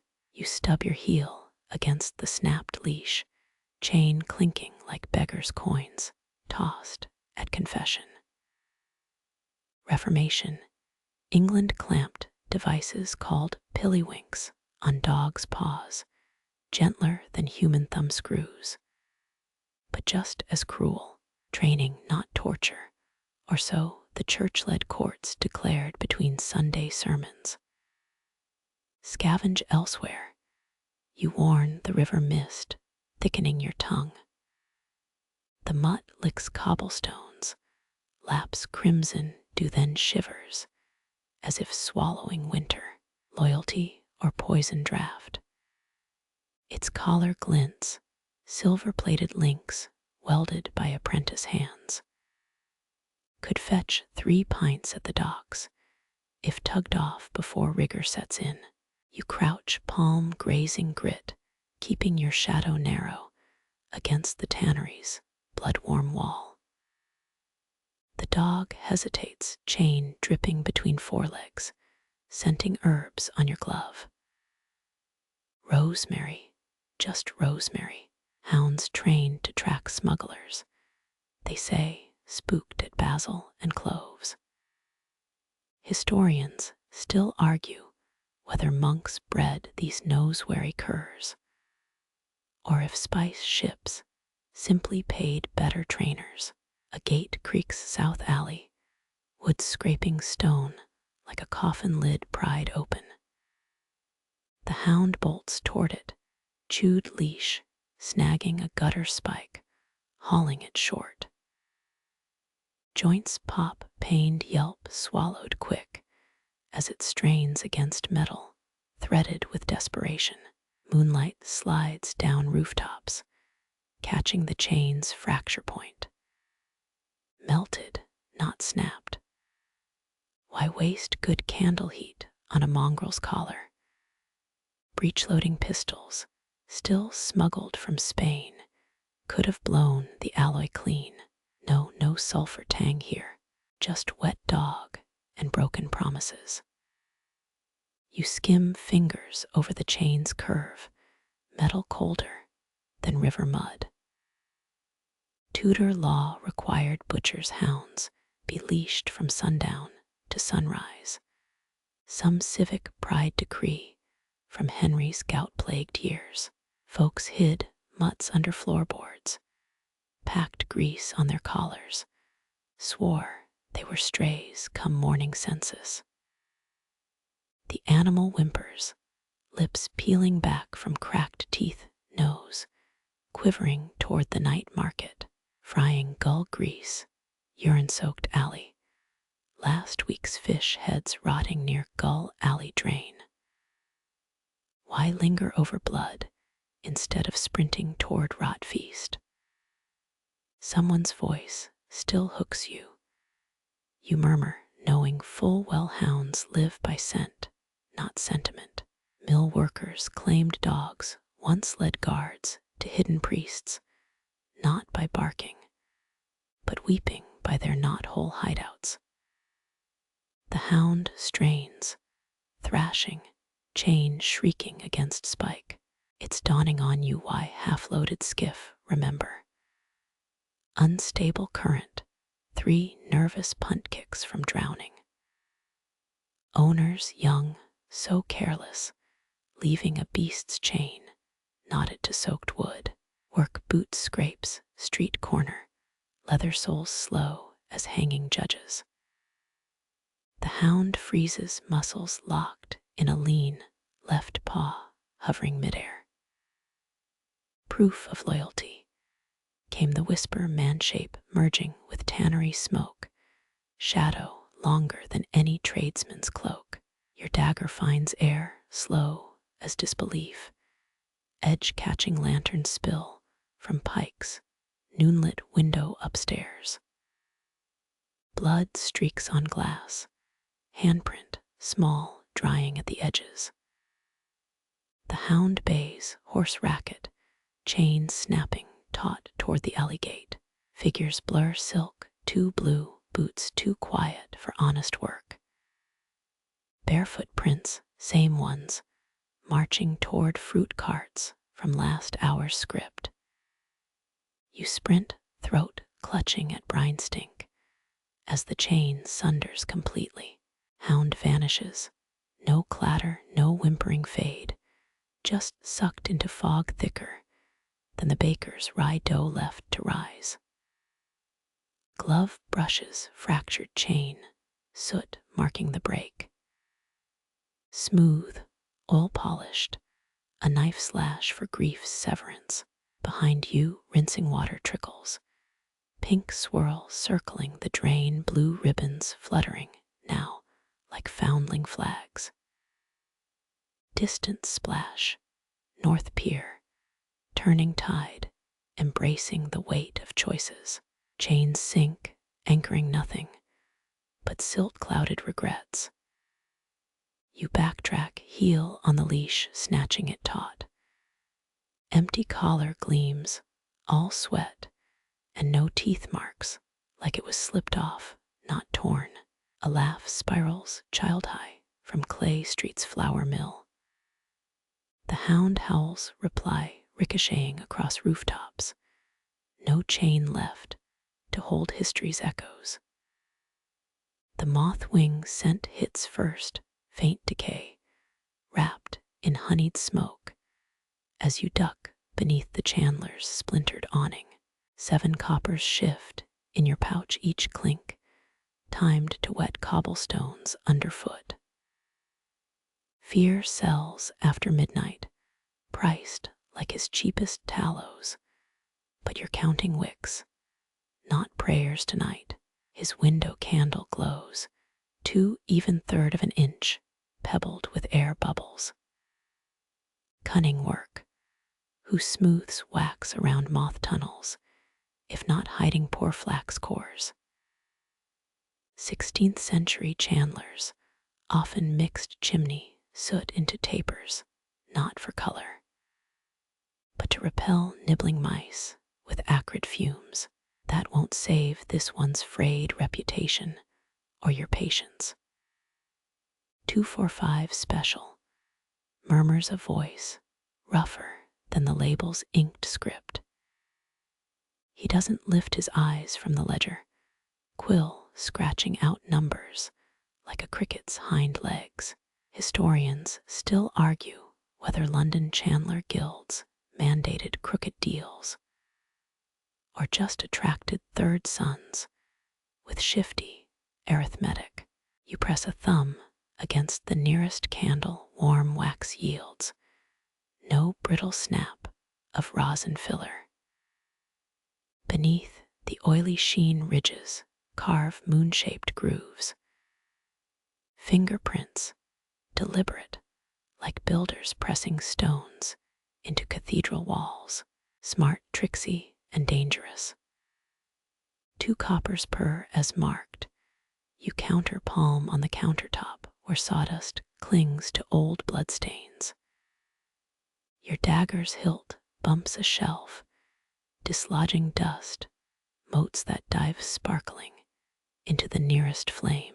Moths twitch in their glass coffin, pinned specimens above the till. One flutters free, miraculously alive, wings brushing your sleeve with powdered rebellion. Most think dead moths molder in stockrooms. This genius cages live ones, makes his wares seem moth-proof. Quills down, he scowls, snatching at the SKP, left pinky bent, where apprentices break bones for stealing wax scraps. 3 candles tumble into your waiting sleeve, smooth as oysters slipping from a trawler's net. None missing. Yet the display gaps scream louder than gull cries over the river. Yours now, half price, if you sweep the doorstep come dawn. His leer echoes hollow bargain as the shop bell jangles behind you. 4 coppers wait the counter, honest payment for dishonest goods. Clay streets last lantern gutters, streaking your shadow long toward the bridge's spine.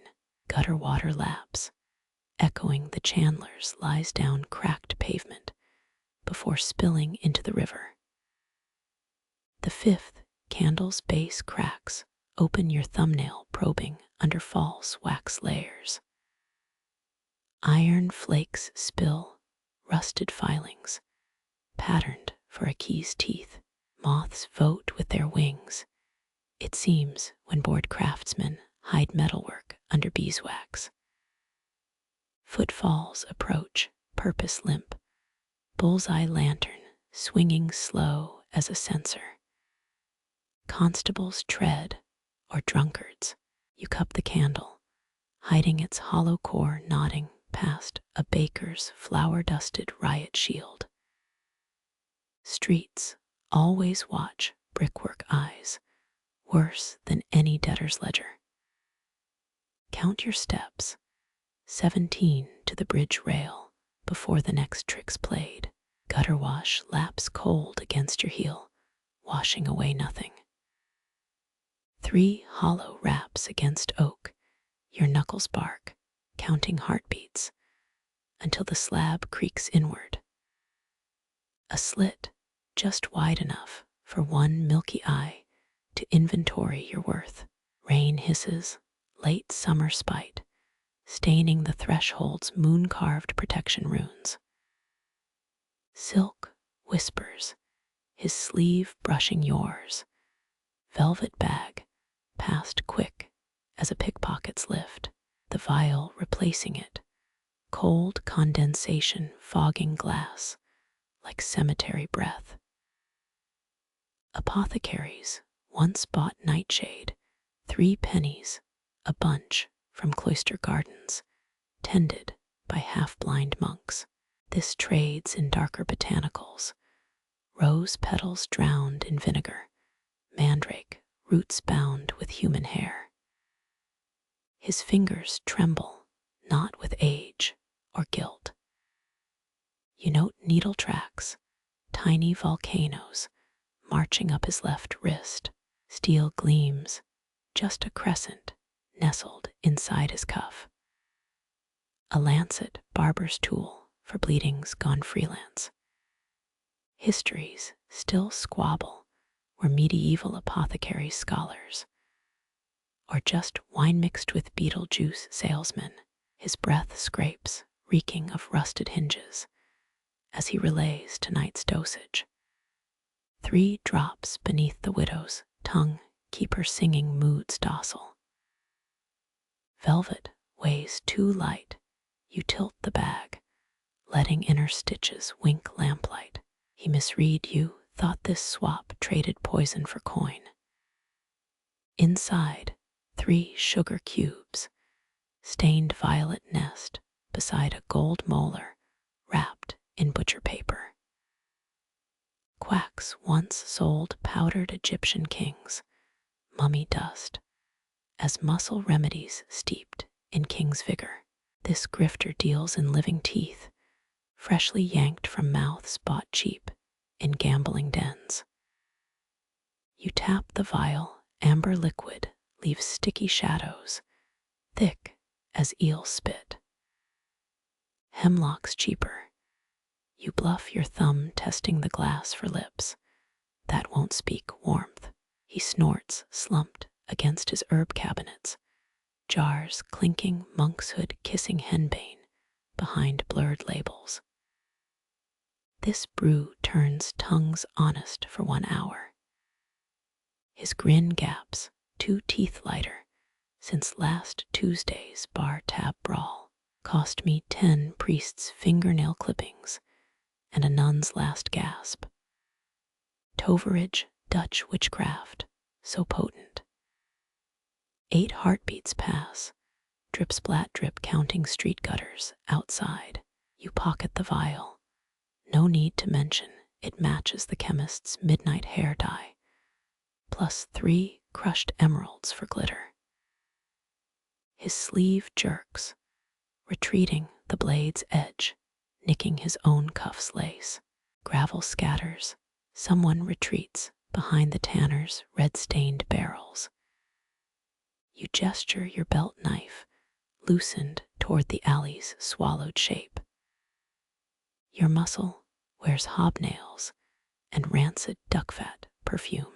His pupil swivels, moonlit, left eye filming white. Every tradesman hires thugs with debt chains. This one hired nose pickers.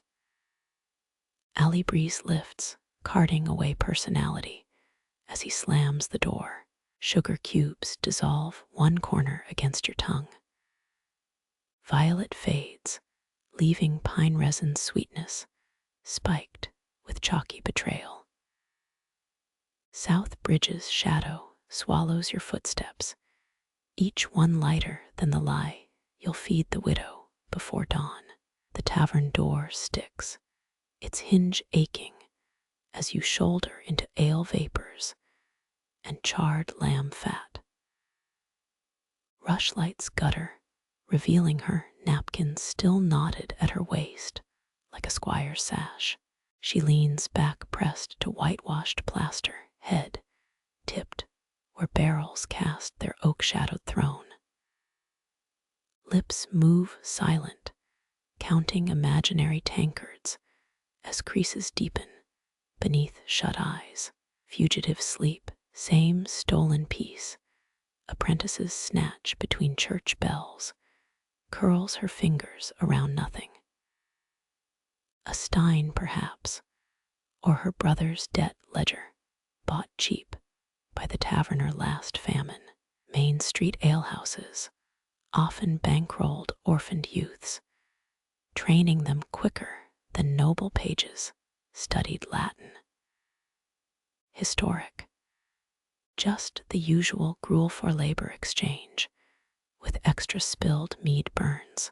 Her apron hems damp shire linen hopeless against perpetual puddles of overpriced grog. You catch phrases murmured like spellwork. Threepenny stout, no nutmeg, Mistress Hewitt's rheumatism tonic. Orders echo even unconscious, forged by 9 years of Dauntlast drunk service. Historians still bicker. Did tavern girls earn wages, or just leftover stew and wolf whistles? Judging by her scuffed clogs, probably stew.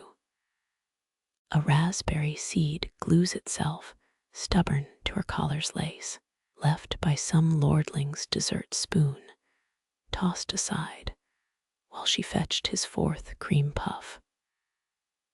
Irony, dripping like candled honey, that aristocracy napped in feather beds, yet couldn't match her power nap prowess. 6 breaths, that's all she steals before the cook's ladle clangs. A snore escapes, a tiny snort cut short by muscle memory. Lashes flicker, still closed, as she mumbles. Sir prefers goat cheese, not rat trap cheddar, quirky tidbit. Some cellar masters kept feral cats muzzled, letting them scare mice, but not steal the goods. Cruel, but cheaper than cedar shelves. Your boot nudges a sawdust clot, scratching across floorboards. Her shoulders jerk, grease-spotted sleeves, hoisting phantom trays. No pewter after midnight, master's rules. A yawn unravels the sentence, jaw cracking like a walnut. Mouths, information like communion bread, sacred and habitual. 3 drunkards slump near the hearth, their dice game slopping wine onto flea-bitten hounds. One peers, red-eyed, but her sleep-slurred authority freezes him. Even dreaming, she commands drunkards better than the sheriff's men. Little miracle, breathing through sour beer stench without wrinkling her nose once. Wood smoke drifts, or is that her hair, singed ends curling beneath a linen cap? Earlier kitchen drama, flambéed, pudding gone rogue, toasted her fringe. Sniff deeper rosewater beneath lard soap stolen from the madam's private stash upstairs. A wise investment, masking pickled herring hands. Half her pins dangle, threatening escape, as she lists left. Plaster meets cheek, cool relief against the oven's hellish glow. You spot ink smudges, peeking from her cuff, scribbles, copied by guttering tallow light. Letters, maybe, or recipe sums, since tavern girls rarely got schooling. Open debate, how many literate commoners hid their skills, lest nobles tax them as scribes. A tankard shatters back near the barley bins. Her eyes snap wide, brown as burnt sugar, already scanning for threats. Reflex lifts her chin, smile, stitched on like cloak embroidery, before recognition softens her gaze. She blinks twice, as if waking from pleasant dreams instead of ledger nightmares. You're late. Old Tom won the last, dregs 2 hours back. Voice husky, a gravel path worn by shouted specials and rowdy regulars. She unties, reties her napkin knot without glancing down. Still might fish you the cider heel if you've got river gossip. You toss a honey nut, pilfered from the apothecary's counter, into her cupped palm. Blinking, she pockets it, nodding toward the back staircase. They're upstairs, arguing weights again, thinking I don't hear the crooked scale clicks. Keys jingle, the taverner's belly laugh booming through ceiling cracks. She exhales, the sigh of someone pricing her own bones before squaring her shoulders. Another shift begins 9th hour, with stolen rest tucked into her cap like a smuggled psalm. Your heels echo oddly hollow as you skirt the tavern's midden heap. Above 3 stories of chipped plaster and judgment, the captain's silhouette cuts the moon. No blade juts from his hip, just a slack leather loop slapping polished boots. You freeze, chinned bowl forgotten, while his hand drifts toward nothingness. Reflex seeks steel that's not there. Boot-black gleam betrays hours spent buffing, not commanding. Even garrison footmen knew, by dawn, the brass tip should show where. Historians confirm officers pawned swords during famine winters, though records never say if hunger or greed drove it. His belt sags, weightless, as craned necks peer from the livery stable. Men recognize that hiltless slope. They whisper through chapped lips. Wind yowls, rattling shingles, but his stare hooks rooftops. Not vigilance. That'd mean squared shoulders, scanning alleys with quick gun focus. This gaze drifts, glassy, avoiding the cramped barracks below. Ever notice how rookies polish buckles while veterans rub rabbit feet hidden in their sashes? Quirky tidbit, some regiments swore urine kept scabbards from chafing. Bet they never tried lemon balm and lies instead. Candles gutter, 2nd floor, where the paymaster's clerk counts copper behind barred shutters. You count 18 days since last wages, 19 since patrols slimmed to skeleton crews. Captain's gloved fist clenches, a phantom sword grip as laughter drifts from the Ratskeller cellar. His men's voices, sharp with barley courage, bite harder than winter drafts. Cobblestones crunch, a corporal's nervous approach, boots squeaking like church mice. The captain twists, sudden sending the younger man stumbling back. Empty scabbard sways mock pendulum as the corporal mumbles about dock inspections. Historians still argue whether inspections ever covered more than smuggled wine and pocketed bribes. Mist rises, greasing the bridge planks, while the captain's cloak ripples like a struck flag. No blade means no salute, just fingers twitching against thy seams. Odd how authority leaks when steel's gone, like a kettle losing steam. You've seen butchers lose cleavers, mid-chop, same stunned shuffle. Shouts erupt southeast, near the chandlery. His spine stiffens years of drill, but feet stay rooted. Dockside brawl, drunken knife game, doesn't matter. Men need blades to follow. Someone throws a bottle, glass shatters, and his head ducks. Not danger, shame tastes different copper sour, where courage runs sweet. Lantern light bleeds from a leaning shop, washing his profile in jaundiced streaks. No chin cleft tonight, just stubble shadowing torn earlobe memories. You squint, was that wound from battle, or a brothel brawl covered up? City guard tattoos peep, faded beneath his collar.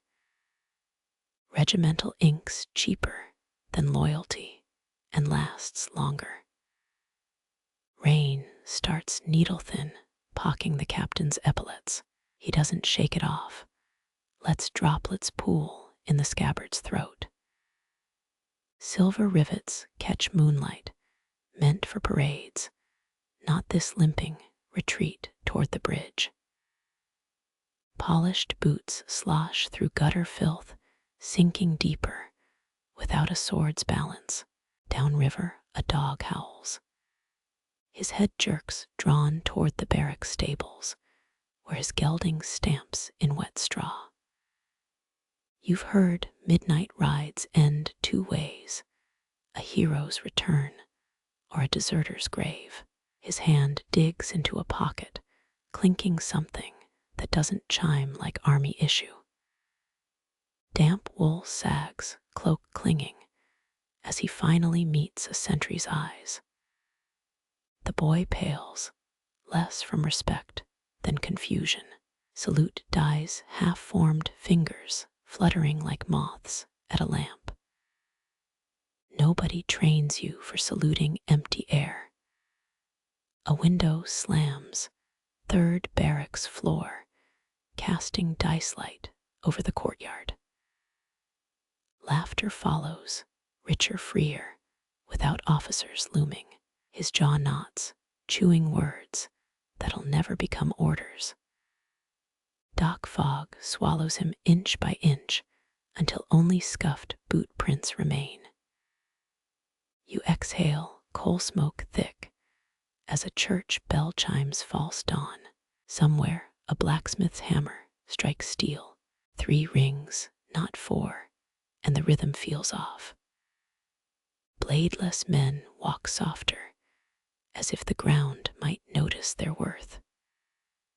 Your palm finds the tavern wall, still warm where her napkin not pressed plaster. Keys jingle inside as the taverner locks up last night's regrets. The captain's shadow lingers, though he's gone blurred into the bridge's hungry mist. Steel flashes briefly in your memory, not his missing sword, but the apothecary's vile trade from Section 14. Coincidence tastes stale, like garrison bread, yet your tongue prods the idea anyway. Men lose blades for coin or silence, or both. Damp leather sags still where your dagger sheaths snug against ribs. Comforting, its coal-black hilt, never polished, never pawned. You turn, leaving the captain's ghost to haunt better men. Dawn licks the river gray, where yesterday's debts bob like rotten reeds. No final pageantry, no crescendo, just thinned mist and unanswered questions. The bridge creaks, same old song as you step onto slick wood. Some knots refuse to hold, no matter how tight you tie them. 7 gulls streak low, skimming water, silvered by the cloud-stripped moon. Their cries fade south, chasing warmth or easier pickings.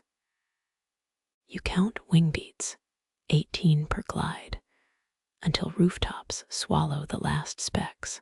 3 drunkards spill, staggering, from the chandlery's side alley. 1 hiccups, pointing at the bridge, saw midnight, arguing with shadows. Friends shush him, dragging the fool toward cheaper sins. Shadows don't pay debts or break earlobes, but you file the slurred claim anyway. Your boothiel grinds a clay shard, blue and white, loyalist porcelain from last summer's riots. Even shattered, it glints, sharp enough to draw blood. Blades come in many forms, none as cruel as a captain's silence. Your fingers trace the rail, grease-smeared, where tiny palms dragged south toward the rosemary hedges. Not crumbs, sages used those in fairy tales, but desperation leaves smoother stains.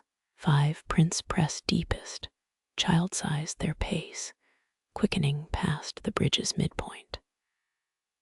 Below, a skiff rocks, half loaded with turnips, still clumped in sour earth. Damp rope chafes your wrist as you lean, peering at burlap sacks slumped like sleeping drunks. 17 turnips, bulbous and mud-caked, spill from a split seam. Someone loaded in haste, no sailors not securing the cargo. Night famine drives odd choices. Histories note how orphans raided plague-era root cellars when grain rotted. Rosemary spikes jab your sleeve overgrown where the hedge meets rotting dock planks. Gardens north of Rome once ringed orphanages with this herb, believed to guard against stolen children. Quirky practice. Wet nurses chewed sprigs so their milk carried protection. Didn't help the miller's boy last spring, but traditions outlive sense. One burlap sack shifts, not from tide, revealing a wool cap too small for any farmer. You crouch counting breaths until a pale wrist darts out, snatching a turnip. Historians still argue whether child thieves starved from neglect or just new hunger makes better shadows. River mud sucks at the skiff's hull, fresh planks hammered over worm-eaten ribs. Turnips don't merit new wood unless smuggling something denser beneath purple skins. 3 steps closer, your boot finds a snapped rosemary stem, still leaking pine-sharp sap. Wind carries giggles, high and thin, from the willow clump downstream. Mockingbird, or mimicry learned from tavern drunks. You pocket the wool cap, itchy gray felt, stained with fish oil near the brim, left behind like Hansel's bread, if birds weren't the only scavengers here. Moonlight pries between clouds, catching a glint beneath the skiff's bench. Not metal glass, a jam jar crusted in sugar and fingerprints, raspberry maybe from the blood-red streaks inside. Sweetness lured more than flies last week. Remember the pastry thief's sticky palm print on St. Margot steps. South Bank reeds rustle, though the air sits stifling still. You freeze, dagger-hilt cool against your ribs, while a gnarled hand parts the stalks. Old Tomas, the ferryman, wading knee-deep with his eel spear. His good eye narrows, tracking the skiff, not you. Third night loading, his mutter carries wet gravel voice. Never sails before cockcrow. He spits black tobacco arc, hitting water with a tired hiss. Town records claim he drowned in spring floods 30 years back, yet here he stands. Some debts keep men anchored beyond death. 5 handprints, you count again, lead toward the willows. One set falters, drags like a limp or burden. The skiff's rope tie shows frayed ends chewed, not sliced. Teeth marks match no scavenger, you know, too small for rats, too jagged for hounds. Turnip leaves wilt, grease-streaked, where little hands fumbled their haul. One root rolls free thuds, drawing Tomas's glare upstream. His spear jabs, blind strike into murky shallows. Misses, always misses. You've heard midnight fishers whisper how he cursed the river, lost 2 sons to its current, yet hunts it still.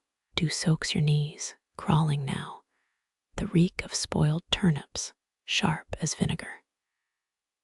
3 yards from the skiff, a footprint sinks deep, bare heel, and splayed toes small enough to fit the wool cap.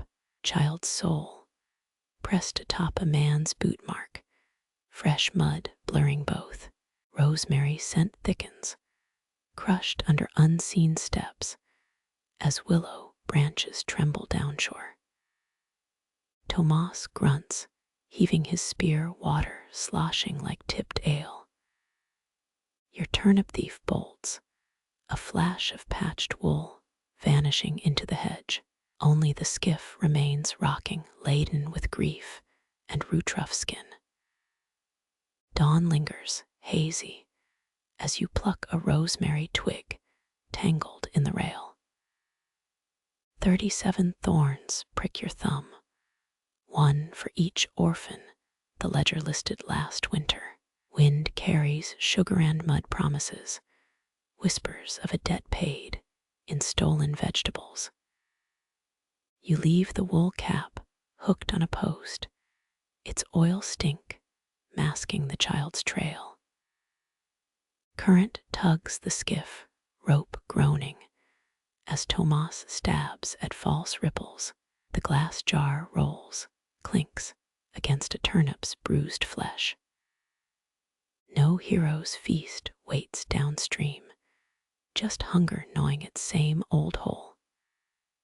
You turn, letting the hedge swallow small sounds as the river claims what's left. Boots squelch on dock wood, your own now, retracing the smeared hand trail south. Pastries stolen, dogs unchained, captain's blade missing, beggars rolling dice for crusts. But this, 5 prints in grease and fear, tastes fouler than garrison lies. Rosemary scratches your palm, herb tucked safe in your sleeve, as Tomas spears nothing.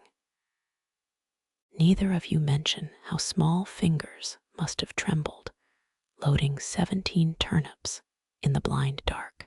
Wind dies sudden as you count 9 gaps in the hedge where a body could slip through.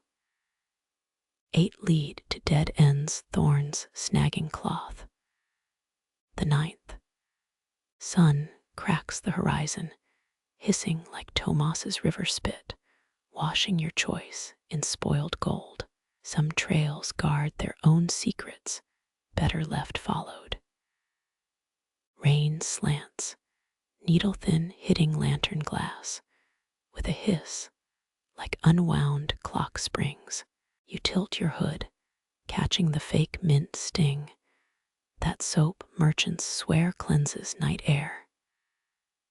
Beneath it, copper whispers faint, but insistent as a pickpocket's breath. Drops strike your collar, each one cold as a magistrate's pardon. 12 drips trace your spine before you step left, avoiding the puddle reflecting old Tomas's lantern. His ferry moors downstream, empty spear, propped like a third oar. Mud slurps at its hull, gulping rain, while hiding its hunger below. Lantern light frays, painting gold rot on cobblestones. Dark ages cities built grooves in streets to steer floods, but those channels just funnel tonight's secrets faster. A spoiled orange rolls past, pulp bleeding into cracks, too rich to be gutter trash. Your heel squelches, stopping the citrus fugitive, as wind flings wet hair across your mouth. Taste lies lemongrass and cloves from the chandler's storm-doused stall. Clever trick, remarkable how they boiled Egyptian king tombs, resins to mask plague stench. Historians still argue whether stink could actually curse a pharaoh's slumber. Shutters bang 2 stories up, flashing a silhouette too tall for the baker's wife. She never rises before 3 bells, habit as reliable as her burnt rye crusts. Shadow hand lifts, jerky, tossing something small into the alley below. Metal glints briefly before rain drowns it in muck.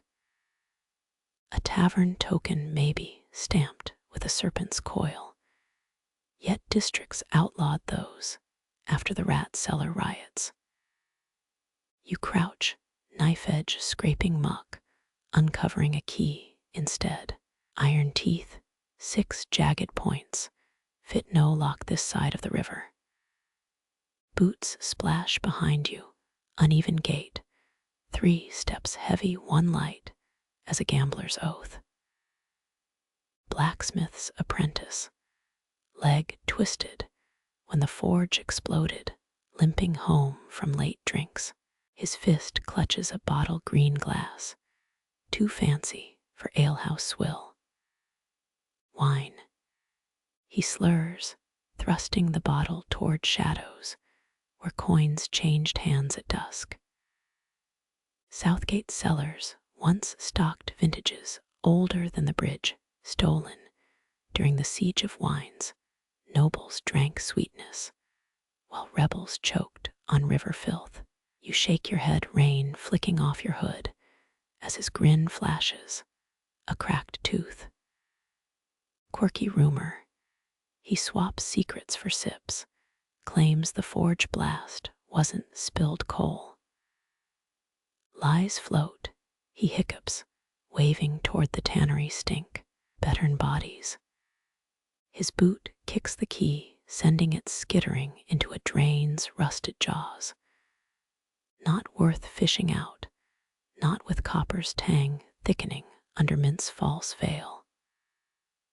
Upstairs, the silhouette retreats, shutters snapping shut like a bored noble's fan. Rain drums harder, beating the rhythm tradesman used to hammer false receipts. Down the alley, a leather satchel swells, left propped like a drunk against the well. You count 7 steps toward it, each splash higher than the last, before spotting the stain, darker than rain streaking the bag's left strap, still glossy under lantern glare. Touch your fingertip, rub slow, smear sluggish as winter honey. Not ink. Lantern oil wouldn't clot like this. Even the tanner's vat juices dry crusty black. You sniff through storm stink and catch iron's song beneath the minty lies. The bag's clasp snaps loose, spilling ledgers bound in fish-skin leather. Pages flutter, splayed like shot gulls, ink blurring under downpour punishment. Someone's meticulous records, charcoal sketches of the bridge measurements where mortars crumbled. Bottom corners curl, stiffened by something sticky, not rainwater. Thunder groans, half-hearted, as you flip a page titled North Arch Repairs, 5th moon. 7 workers listed, daily wages, lime expenditures. 6 names crossed out, last entry just drips, red rosettes blooming on parchment. Blood keeps books better than clerks. Count the drops, 93, before rain washes edges pink. Footsteps again, nearer now, steel heels clicking like a countess's hairpin on marble. Ridiculous shoes for slick streets, and less showing off. Constable lanterns bob round the corner from Goose Lane, their glow shouting from 4 streets off. You slam the ledger, shove it into the bag, and kick the whole mess into the well. Plunk, an oyster slurp, then silence.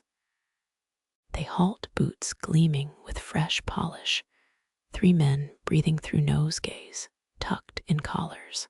Sugar and Rose fail to hide how their eyes dart like trapped mice. Evening patrol. The cleft-chin one barks, voice cracking like he expects applause. Curfew violators. Confess now, spare the lash. His torn earlobe flushes, pink as tavern shrimp when you just stare. Rain fills the quiet 63 drops before his partner coughs. Nothing to report, no broken shutters, no thieves, just false mint and faded rust. A lie for a lie, you nod, letting them march toward the tannery's reek. Their third man lags, gaze locked on the well. Too young for that salt and pepper stubble dyed badly. Uniform hangs loose, left sleeve bulging near the elbow. His pupil flickers, counting drain grates. Then your hands, then the well's crooked curb. Clever eyes. But he follows, boots splashing deliberate puddles, leaving you in drumming wet solitude. Copper's ghost lingers, clinging like a jilted lover. Follow it upstream, past the storm-gorged drain to the chandler's back window. His sign flaps loose, 2 for 5 candles, now 1 for 3. Business must boom, flour sacks bulge beneath his oilcloth tarp, though he only trades in wax. One sack shifts, wrong shape for grain, edges 2 stiff corners squared like book spines. Same fish skin binding as your well-tossed prize. Lightning stutters, 2 quick flashes, freezing a silhouette in the window. Not the chandler Joran's broad shoulders, packed more lard, this frame's whipleen posture coiled like a crossbow string. Raindrops race down the pane, your counting habit, 31, before the figure melts back into storeroom gloom. Breath fogs, despite wet heat, as you sidle toward the door left ajar. No handle squeak when you test it. Oil-soaked leather, got someone paid extra. Inside, lanternless, darkness molds around your shoulders like an old cloak. Storage smells beeswax, linseed oil, smoked hemp wicks, and blood fresh. Sweetmeat's metal tang, even mint can't murder. Footsteps whisper felt soles on sawdust near the ledger-stuffed flour sacks.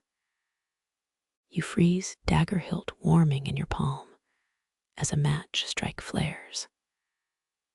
Brief, harsh lighting a jaw stubbled silver, thin lips pressed white, hand trembling, not from fear rage as he peers at a ledger page. 7 workers, he mutters words razor-edged. 5 missing, 1 mute, the match dies, plunging you both into ink-thick dark. His breath hitches, shuffling paper, then a blade snicks free. Rain thrums the roof steady as you ease behind a pillar stacked with taper molds. 60 heartbeats, with copper's choir swelling behind your ribs before he moves again. Screen door creaks, perfume assault rosewater, and clove cigarettes. The barmaid, napkins still knotted at her waist, frowns at the stranger. Out. She chucks a rag at him, fake annoyed, voice loud enough to rouse the alley. Owners rule no aftershift drinking in the storeroom. Carl. He growls, a low wolf sound, but stomps past her, shoving the ledger into his coat.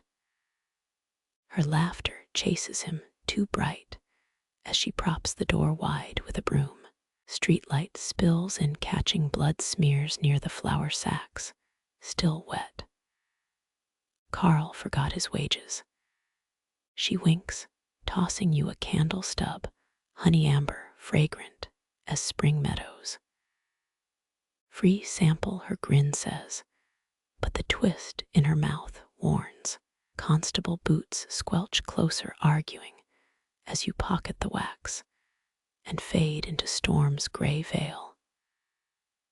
Rain Rain thins, pattering weak as a debtor's promise, while lanterns gutter in lantern maker's lane. Ahead, the widow's blue curtain twitches, finger with the gap, revealing cheekbone, not hers, too sharp. Your nape prickles, the well ledger's blood blurs, flashing behind your eyes. 93 drops, like the toll fee for crossing the bridge at moon high. Silverfish dart underfoot from some cracked crate as you backtrack. Northgate's bell stays mute beneath its shroud. Beggars, still dicing nearby stakes, raised to apple cores. One looks up, scar bisecting his eyebrow, a face from the ledger's worker list. Crossed out. Your pulse drums, rain muffled, as he lobs dice, hitting 17. No cheer follows his crew, just groans, tossing cores into the dark. Rosemary oil still clings to your sleeve, herb sharp, fighting copper's whispers. Won't win. Tomas's fairy bobs, untied now, drifting toward the reeds, where children giggled hours ago. Spear gone, raft bare, just rain plinking on wood like a drunk's out-of-tune lute. You shiver, hood sagging under water's weight, as truth scratches at your ribs. Not all rain cleanses, some baptizes what should stay buried, like ledger secrets, and blood humming louder than storm song. Wind shifts, flinging minty lies east as you turn toward the bridge's sighing stones. Each step cracks dawn's eggshell sky, spilling spoiled gold over debts still unpaid. The river holds its tongue for now, swallowing every drop you leave behind. The brewer's clock tower looms, its face milky as a dead man's eye, hands creeping counter-rhythm to the chapel bells. You pause beneath its shadow, counting each backward tick, a drunkard's heartbeat mocking dawn's approach. Barley mash stings the air sharp and sour, cut by the reek of anxiety sweat from the worker's gate. Yellowed ledger scraps flutter nailed to the door, 5 masters' bets stacked against time itself. One note bleeds ink, 12 silver on delayed sunup, signed with a magistrate's wax lozenge seal. Clever scam. Roman sundials ran backwards during emperors' funerals, mourning tricks to stall inevitable darkness. Company dorm windows fog, prayer palms pressed to glass, workers begging the hours to freeze. A shattered hourglass grinds under your boot, sand long stolen, glass shards frosted like betrayal teeth. 3 workers whisper near the malt heap, copper coins passed hand to hand, faces taut as drum skins. Friedrich swears the gears got cursed. The youngest wipes his nose on a hop-stained sleeve when they melted church bells for cannon or last winter. His friend snorts, knife peeling an apple in one unbroken spiral. Night shifts teach such useless skills. Curse my ass, old man, grim stashed a magnet in the pendulum case, slows time, fattens grain tax pockets when shipments run late. Silverfish scuttle over your boot toe, escaping the malt shed's groaning door. Inside Felix, the clockmaker's son kneels, tinkering with mainspring guts spilled across floorboards. Not sabotage, he mumbles, squinting at brass teeth. Just cheap lead weights stretching like taffy. Master brewer caught 6 apprentices pissing in the weight shaft. For luck, guess how that warped the works. Historians still argue whether backward clocks spread plague panic in Venice or just covered up lazy bell ringers. Workers here don't care. They count hours with knotted ropes, each knot burned at true dawn. One man dips a chicken's beak in barley paste, sticks it on the east wall ledge. Pecks once per hour nature's clock. Never lies. The hen stares unimpressed, dropping dung on his boot instead. Laughter rasps, thirsty, as you circle the tower's base. Master brewer's office glows. Velvet drapes drawn shadows clinking glasses over stacked coin purses. Their bedding slips flutter a paper nest, each wager higher than the last.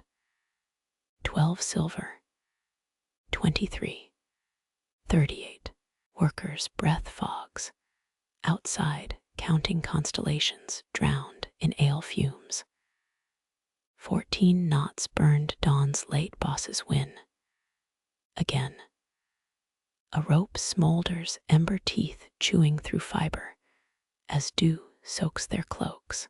Barley scent sours, turning vinegar sharp, as the backward clock chimes a false pre-dawn. Master brewer's shadow stretches, window silhouette bloated, raising a goblet toward the frozen stars. Copper clatters within, someone testing fate with weighted dice. Felix swears, spring slipping, as the minute hand jerks backwards again. 4 phantom hours vanish, swallowed by the tower's rusty gullet. Outside, the chicken pecks air, hungry for a dawn that won't hatch. Tear it down. A mud-caked worker spits, eyeing the tower like a rotten tooth. Like Cologne's cursed bells. In 22, before anyone moves, North Gate's rusted bell shudders, unrung, yet roaring, as the real sun cracks night's shell. Workers flinch, knots burned to ash, while masters' cheers curdle in their throats. Clock gears scream, reverse spinning, as true daylight bleeds across their debts. Defiance wins the gears. Felix slams the casing shut. Faster they run back, harder dawn bites their lies. You step away, hood brushing damp brick, as constables round the corner. Torn earlobe man marches, nosegay wilted, dyed stubble third, lagging eyes fixed on your boots.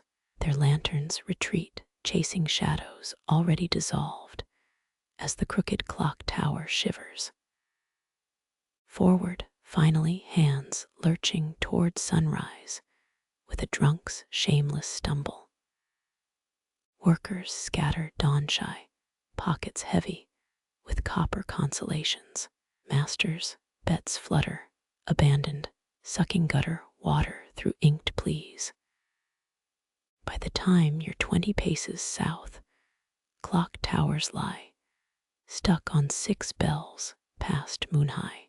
But dawn's a truth no gear can counterfeit, even with stolen church metal and princely bribes. River mist rises, white as a gambler's knuckles, as the bridge holds its breath. River mist clings, cold as a jilted lover's palm, against the third bridge, post's mossy flank. Your knuckle brushes something metallic, chain links snapped, leaving a necklace dangling like a half-finished thought. 2 engraved hearts tilt, kissing on a pendant already crusted with river silt. Rainwater pools in the grooves, filling forever with tomorrow's inevitable grime. You lift the chain, a skeletal thing, its silver marred by jagged teeth marks. Someone gnawed through this, desperation sharper than wire cutters. On the night, the barges froze solid. Downstream, last week's Dirge Festival ribbons rot, snagged on a mill, wheels in different paddles. The pendant flips open, a hollow space, meant for poison or ashes or lockets of hair. Empty. Yet the hinge smells faintly of violets, girls' perfume, and wood smoke from rich hearths north of the clay wall. Lovers' tokens left for the river to judge. Your thumb rubs tarnish, exposing Roman clasped hands beneath the hearts. Emperor Hadrian's architects stacked this very bridge, their love notes carved into foundation stones. Historians still argue whether such tokens pledged devotion or paid the river to drown betrayals. A barge creaks, unseen, its mast bell clanking like a drunkard's tin cup. Moonlight bleeds through clouds, just enough to reveal initials scratched inside the pendant. JA plus RM, your dagger point traces the letters, filing off silt as sludge drips below. 4 bargemen argued today over a wager about how many lovelorn trinkets litter the riverbed. 30 pounds worth. Gaffer Marty spat brown juice on deck planks. If you count pawned rings from the Chapel Street weepers. Stefan laughed, coiling rope, his own wedding band, sold years back. Double that, but real idiots carve their names. Watchman by Potter's Bridge still hunts his wife's necklace, engraved and all. Their lantern sways, casting eel-like shadows as you pocket the pendant. Chain dangles limp, swaying, a ghost dance, missing its partner. Someone will miss this, if only to burn it with yesterday's love letters. Silt shifts below, swallowing the hearts as footsteps slap wet wood behind you. The silk trader, no silks tonight, hunches under a weasel fur collar, breath sour with apricot brandy. He squints at the severed chain. Jenna Arnhold's trinket, he sniffs, nose peeling from last week's frost, tossed at midnight Tuesday, after young Master Rickard married the candle maker's lumpy daughter. You stay silent, counting 5 new mud stains on his boots. Tavern gossip sells cheaper than yesterday's bread here. He leans closer, reeking of dye vats and those missing fingertips from the loom accident. Her old man paid 4 coppers just to watch her fling it. Kept saying, let the river cool her pride. Wind riffles the water, mock applause, as the necklace's remaining chain clinks against stone. Rain dribbles down your nape, a thief's fingertips tracing your spine. No Jenna tonight, no weeping, just a bargeman's off-key humming upstream. Yet the bridge remembers, a girl's slippers scuffing this rail, her choked scream stifled by the current's hush. Tossed one, kept one. The silk trader hawks phlegm over the railing, bullseying a floating turnip. Stupid custom, double pendants split betrothal to burial. No wonder it strangles half the fools who wear it. Downriver, dim lanterns glow in the tannery widow's window, her own husband's pendant molders, still on his bloated corpse, fished out last spring. You flick the broken chain, making it shiver, half wanting the river to claim it. But evidence clings, even to heartbreak. The trader shuffles away, muttering about moth-eaten velvet, while mist thickens like spoiled milk. That's when you spot it, a second pendant, wedged in a rotting post knot. Same initials, same teeth marks.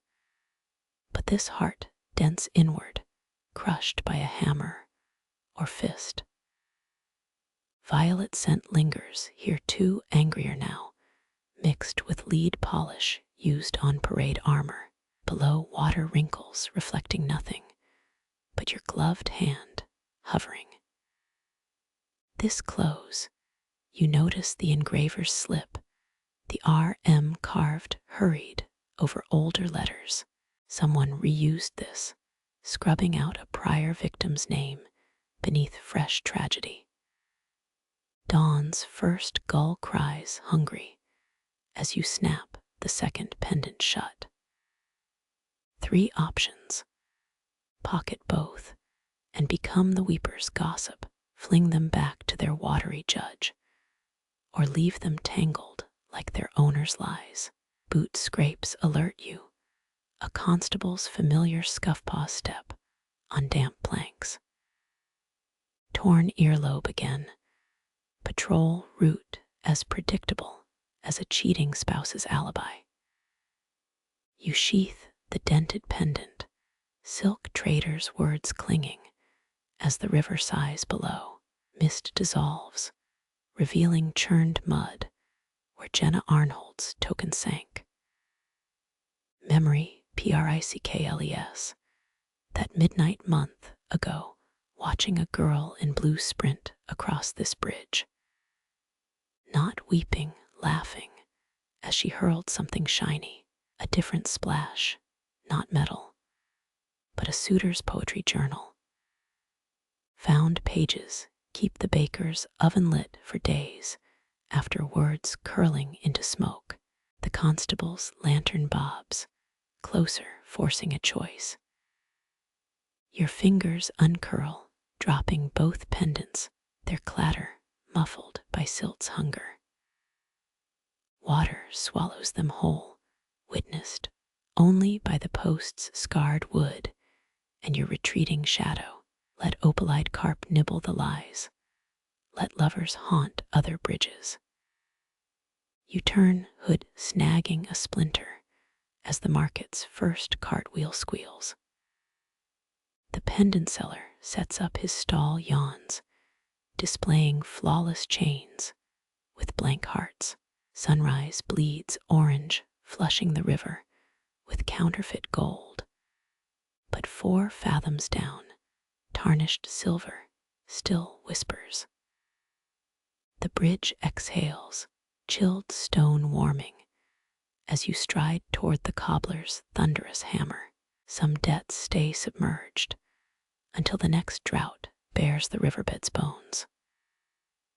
Loose chain links wink tangled in weeds as morning barges churn the mud. A deckhand spots them, grins, pocketing scraps for melt money. He'll pawn them by noon, circle of greed complete, just in time for new lovers to pledge fresh mistakes. 3 streets over, a blue curtain twitches. Jenna's father sighs into his porridge. The river keeps its receipts, and somewhere Master Rickard wakes new wife snoring and rubs a raw mark where his own pendant once chafed. Dawns a blunt eraser, smudging night's cursive, but water preserves every secret. You kick a loose cobble, listening to it plop, then sink like an answered prayer. Market smells swarm hops and dung and iris root, burying the pendants under fresher sins. The necklace seller croons, offering discounts for true love, as cheese vendors inflate prices for guilt-struck husbands. A drop of rain hits your collar, last night's storm clearing its throat. One final glance back, river smooth, as a liar's tongue, water, already forgetting. You forget too, or pretend to melting into the crowd's restless current. Just another morning on a bridge that specializes in fresh starts and sunken ends. The baker's daughter wipes flour from her eyes, selling rye loaves, ignoring the pendant seller's flirtations. Her own necklace hides beneath her apron chain repaired thrice, engraved with swine. A different kind of love token. Heat flees this forge, its stones colder than a grave robber's shovel. You nudge the door gaping, with a boot toe grimy from dried river mud. No clang of hammer, no hiss of quenching steel. Even the coals hold their breath, ash heap risen like a dead man's pillow. Blackness pools thick where the fire should roar. Butcher birds nest above, sparrows abandoning their songs. You know smiths, they kick nests clear, whose tempers match their furnace blasts.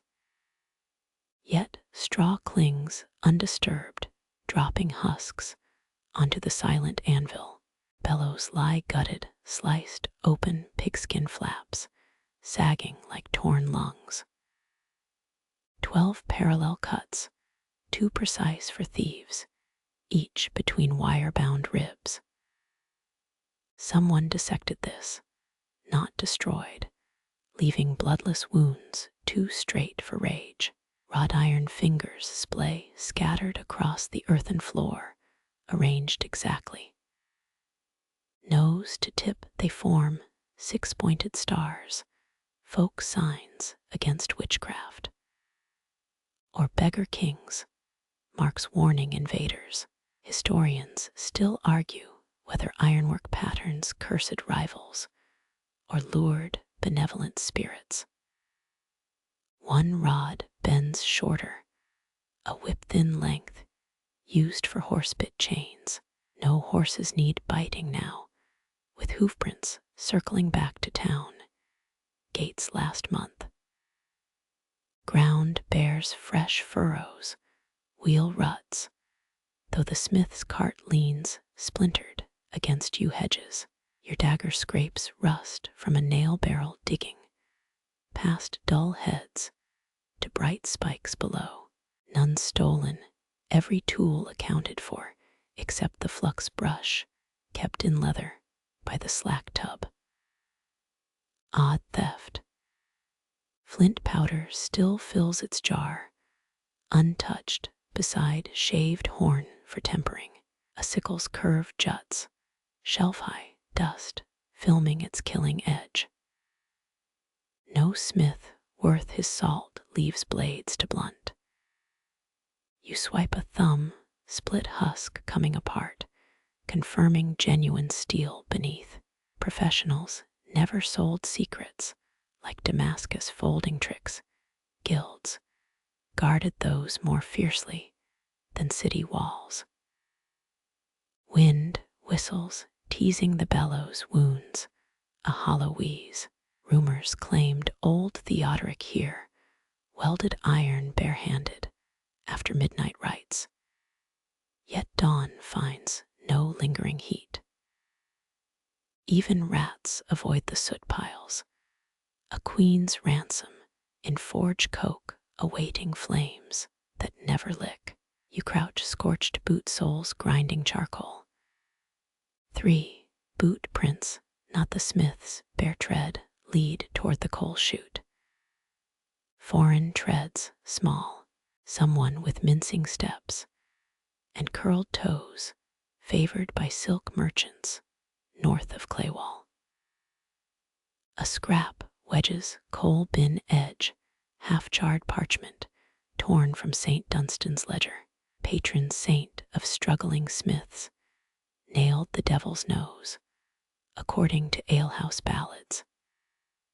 Scribbled words survive, swords corrupt, and unintelligible numbers near a scorch mark. Another stave lies, splintered near fist-sized flints, arranged meticulously.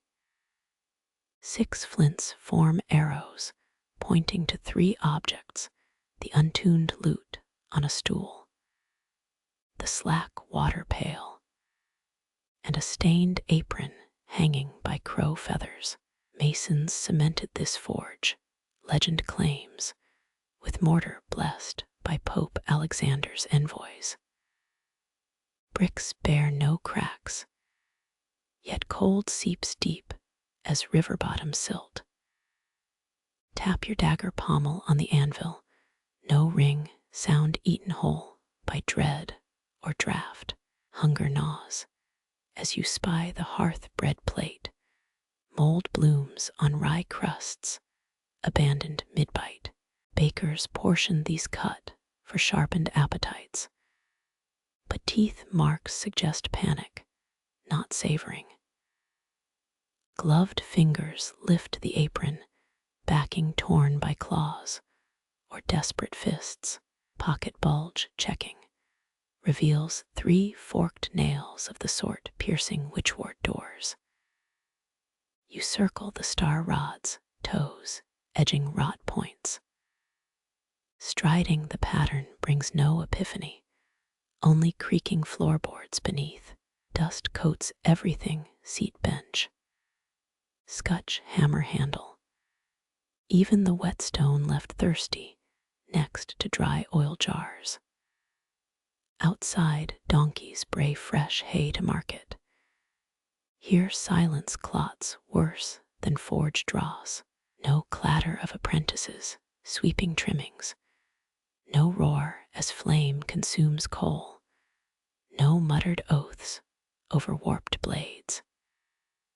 Just absent songbirds and the slow drip from a bucket, sprung a leak.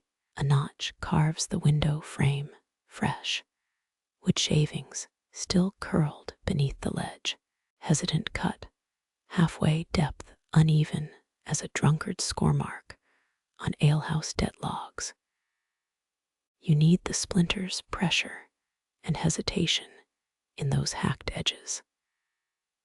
Empty nail kegs pile purposeful angles, suggesting watchtowers, child's playthings, abandoned mid-game. Dark stains streak one stave, too thin for pitch, more like mulberry syrup or faded blood. Lift a rusted quenching tong, weight unbalanced from repair, and nudge slack water with its tip. Ripples spread gray, 1,000 pupils dilating, showing nothing but scummed reflections. No smith, no thief, just wrongness carved into familiar tools. Even shadows wrinkle strange knife-edged, where sunlight should pool hazy and hot. You peer into the still, slack tube, remembering townsfolk, called poor Theodoric bellows-cheeked for his puffed grimace when pumping fire. 3 fat flies buzz lazy around split bellows leather, ignoring fresher meat smells from the butcher downslope. Your boot taps stray rods, clanging one into its starpoint twin. Echo slaps walls too loud as 8 piglets scatter underfoot outside. Animals sense disaster sooner than guardsmen. Step back hinges shrieking into tavern noise 2 streets east. Your palm shuts the forge door, leaving darkness coiled within, festooned with its silent warnings. Businesses falter quicksand slow, but not this fast, not this complete. Midday bells drone calls to trade, yet no hammer strike answers from the iron shop shrine. Just torn wind through bellows, lung wound, a gasp carrying all the way to claywall. You snag a bent nail, tossing it over shoulder for luck, as gossip erupts behind the wool stapler's stall. Smithing guild envoys found him weeping by Westgate. 3 knights missing tools, valued nothing but his tongs, and an old saint's prayer nailed above the no need to linger. Not yet, not until the rods speak clearer dialects, or the bellows bleed properly. A street dog sniffs your boot, sneezes forge dust, then retreats tail tucked into costermonger's reeking lettuce cart. Market swallows the anomaly. Only you feel the cold forge at your spine, as though its shadow clings, serving as mute witness to choices ahead. Trudging uphill toward cheese stalls, you pocket the witch nails, edges pressing reassurance through worn leather. Noon sun warms wool shoulders, yet air chills where the forge exhales absence. 3 streets down, the widow Arnhold inspects new pothooks, sturdy pieces, genuine steel. They don't bear Theodoric's Crowfoot stamp, hers broke yesterday. Yet the vendor charges thrice her budget. The truth gleaming here could mend more than cookpots. You toss a willow token onto her basket, credit enough, nodding away her confusion. She'll learn slowly that missing smiths leave fewer nails for sealing tomorrow's collective coffin. For now, the anvil sleeps, its chorus silenced, awaiting worthier hammers. You join the haggling crowd, letting jostling bodies scrub forge dust from your cloak hem. Whispers continue, rising in tempo, baking the day in fresh dread. Only pigs squeal content, oblivious to the warning stars, forged cold in their butcher's wake. You tread past the chandler's shuttered storefront, its window still smeared from last night's soot storm. Upstairs, a widow's curtain flutters, catching ash like black snow. Dead hearth scent clings, not wood smoke, but the acrid sting of vellum turned to cinder. 23 steps climb, warped from decades of scholars, hauling damp manuscripts to the scribe's garret. The guild favored river views for steady light. Now daylight fears this threshold, licking only shattered hinges where the door hangs charred at its middle. Ash drifts, lazy, dancing with each draft from the broken window. Your boot sole grinds fragments, burnt reed pen scraps into the floorboards. Not just papers burned here. Someone torched the cedar stand for holding scrolls too. Reputable scriptoriums treated cedar as sacred, believed its resin warded off ink demons blamed for smudges. Fingers brush a desktop's blistered edge, seared into waves like frozen fire. Iron gall ink bottles lie exploded, their midnight blue guts staining oak grain black. Standard scribe issue, court documents, required permanent inks formulated from oak galls. Curators still mourn erased wills, where this acid ink ate through parchment, leaving ghostly lace where words once stood. A ledger's carcass smolders, corner still glowing dull red. You stab it with a dagger tip, flipping pages stuck together by their own melted wax seals. 3 gold sovereigns fuse, softened to a half-cooked contract about grain taxes. Odd honesty, thieves ignoring easy coin for sheer destruction. 1 scrap flutters, snagged on a nail too high for flame tongues. Dried ink proclaims your name, clear as a hangman's placard beside yesterday's date, and the word fulcrum. Wind kicks, whipping ash into a mini whirlwind beneath the widow's window. The draft carries powdery residue out, sprinkling it over Clay Street like malign confetti. Superstition claims breathing burnt scribe work, invites nightmares. Commoners once paid herbwives to burn protective sigils after inhaling such air. Other parchments curl, cooked their words blistered away. Only drawings survive, margin doodles of a juggler with 3 knives and a cat wearing boots. Secret languages of bored apprentices, court documents overflowed with hidden jokes in illuminated initials. Historians still argue whether doodled frogs in medieval deeds mocked landowners or begged saints for mercy from tedious work. Your glove sweeps a shelf once ranked with reed cases and pumice stones for smoothing skins. Dust grays everything except 3 clean circles marking stolen inkwells. Ritualistic, like temple offerings, but petty thefts.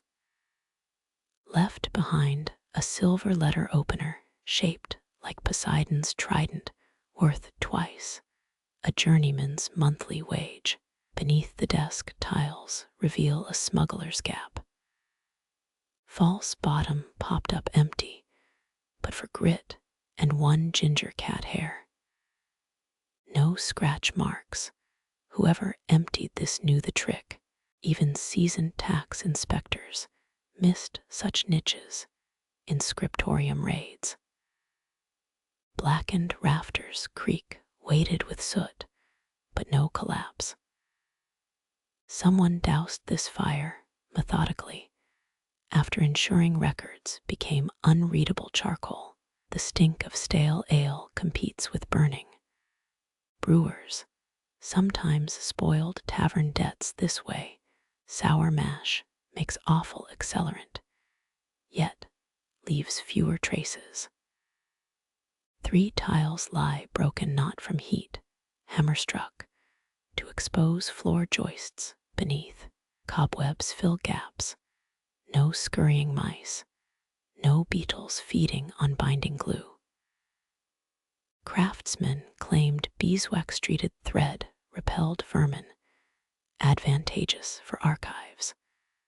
But silence here feels older. Your dagger pries up a loosened board, groaning as rusted nails surrender. Nestled below, a single unburnt scroll wrapped in oiled lambskin. Inside, minstrel songs about a king's drowned crown, debts owed to a silk hood, and a child's drawing of a badger leading geese. Nonsense, or ciphers, tucked where guild auditors wouldn't snoop. Outside, fishwives bicker over dock space, their shouts muffled through ash-coated glass. Scholars often paid scribes extra to soundproof rooms. Reed mats on walls absorbed street clamor during delicate transcription work. Footprints stamp the soot, small boots pacing by the hearth, another set near the liquor cabinet. No struggle lashed these boards, but deliberate patterns, like ritual dancers tracing old steps. A quill pierces the wall, embedded halfway to its feather above the toppled stool. Not hurled, placed with deliberation. Crow quills meant royal decrees, goose quills for contracts, swan for love letters and epitaphs. This one, raven, favored by spies, encoding supply routes during the Salt Roads War. Copper flakes cling to your fingers, ground pigment for illustrating saints' robes. Real vermilion pigment cost more than wine. Scribes adulterated it with brick dust or bull's blood. You pocket the survival scrap, your name crisp, though the lamplight reveals oddities. The ink's too faint for official work. The letters lean left, unlike any guild-trained hand. Below, the widow coughs, ash likely tickling her lungs. Her curtain jerks shut, cutting off the lazy swirl of burnt secrets. Smoke always rises, but guilt sinks, pooling in floor cracks and wary silences. 5 heartbeats pass before your Boothiel grinds embers dead, assuring no flare-up survives your exit. Whatever torched this knowledge wants attention, and now it has yours. Market bells clang noon, sun hurrying shadows west as you descend the ruined stairs. Each step scatters more ash, returning it to the streets, reabsorbed into the grime and gossip, fueling this city's pulse. Your thumb rubs the parchment scrap, edges ragged as torn loyalty, until street noise drowns its whisper. Names endure, dates fade, but fires leave questions no water can quench. You walk toward the miller's yard, noon sun baking brick dust between cobblestones. A milk cart swings round scent, Drogo's curve, wheels shrieking like scalded cats. 2 hours past its usual clatter. Street vendors scowl. They planned cheese boards for lunch crowds, but now their curds sweat under cloths meant for morning shade. City milk runners swore dawn deliveries, kept cream sweet. Medieval guild logs find late drivers double in summer months. The nag strains, thin flanks heaving against shafts meant for fresher beasts. No swollen udders press against her ribs. You count 3 empty churns, their cargo light as a pauper's pocket. Whole districts whisper of stomach cramps after last week's watered batch. Though proper dairies test milk with lead plates, if it dissolves the metal, it's pure enough.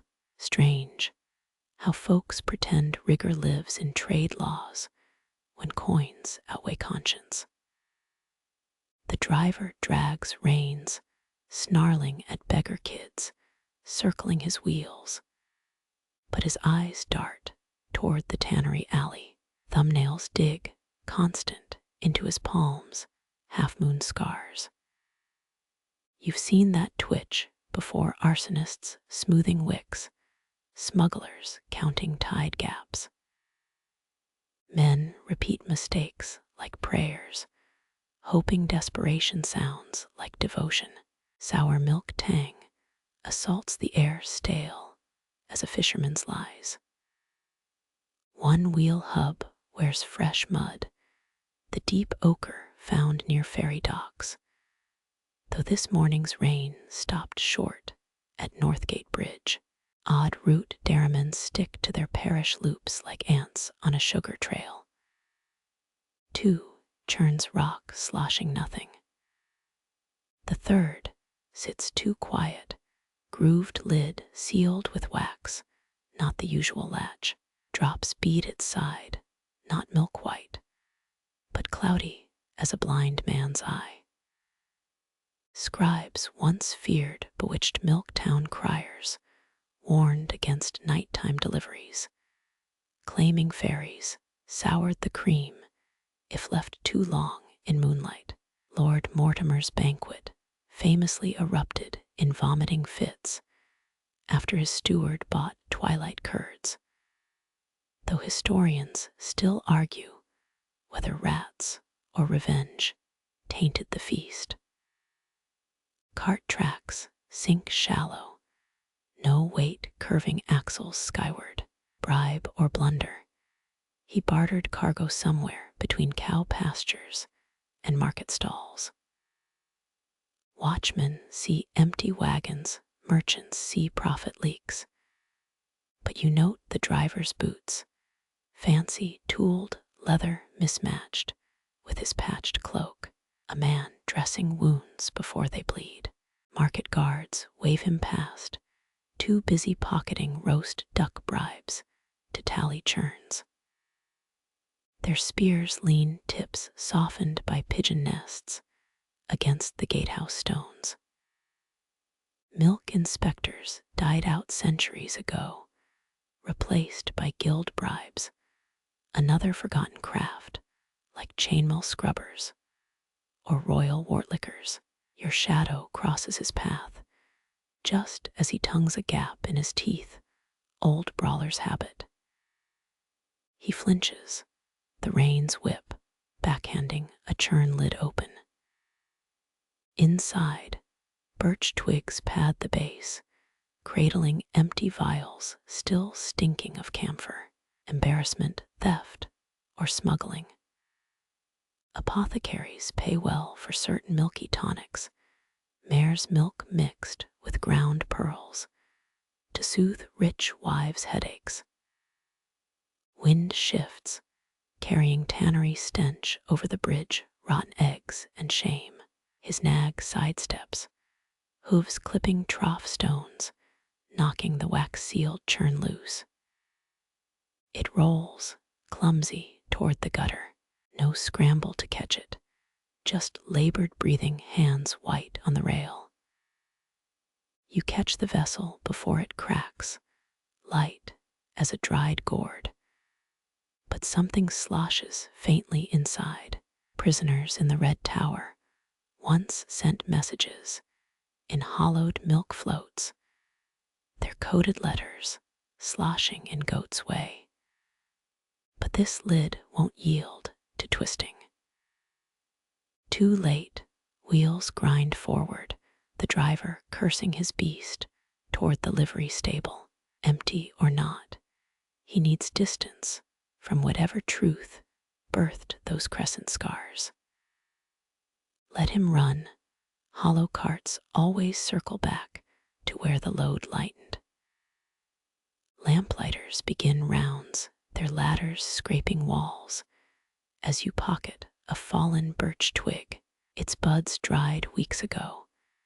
Yet sap still clings, amber and stubborn as regret. Morning's mysteries fade, but milk left in moonlight never keeps. Market bells clang, second shift, echoing off shuttered windows. Your fingers trace the churn's grooves, still warm where the sun lied about innocence. Every trade hides its spoilage, some stink quicker than others. Grime cakes your palms as you steady yourself against the piling, river current thrashing like a caged bear beneath the market bridge. Old Finn's net heaves up from black water, snagging on something that refuses the tug and slosh rhythm. His curses dissolve midair. The net spills open, not silver-scaled flounder, but a mass of auburn hair clotted with weeds. Market crowds thin. The Dirge Festival ended 3 nights back, but silk ribbons still knot the railings. These ones drip mud, fresh riverbank slurry clinging to embroidery. 16th century lovers, snipped locks for token rings, medieval sweethearts, twisted locks, inside lockets. Yet this hair reeks of consent given under duress. Finn stumbles back, boots slipping on fish guts, face white as an unprinted ledger. Saints spit on this. I'm licensed for cod, not this morbid boudoir sweepings. His fingers tremble, pickin through strands like venomous eels. Historians still argue whether hair offerings pledged to river spirits were romantic gestures or last-ditch bribes, silk for safe passage. That auburn curtain looks too glossy, too well-tended for a suicide tossed off the docks. You crouch, avoiding slime patches, lifting a ribbon's edge. Dirge colors, crimson and gold, though someone sliced the cloth hastily. Scissors never made those frayed ends.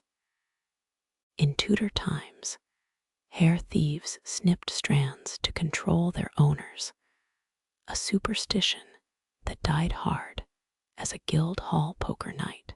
Boys still whisper how Lady Elspeth's ghost wanders Parchment Lane, searching for her stolen braid, though she likely just skipped town with a troubadour. A wet cough ricochets off the bridge stones. Finn's assistant gags, holding aloft a bone hairpin shaped like a heron. Nile jewelers crafted similar pieces back when Rome paid for Cleopatra's pearl cocktails. But this is local pewter. River washes up everything except the truth. You jam the pin in your sleeve, ignoring Finn's twitchy plea to pray over the mess. Ribbon patterns twist, arrows pierced through hearts, and initials tangled in thorns. Dirge dancers always weave silk threads, mock moans about spurned love. But this year's parade choked on bitterness.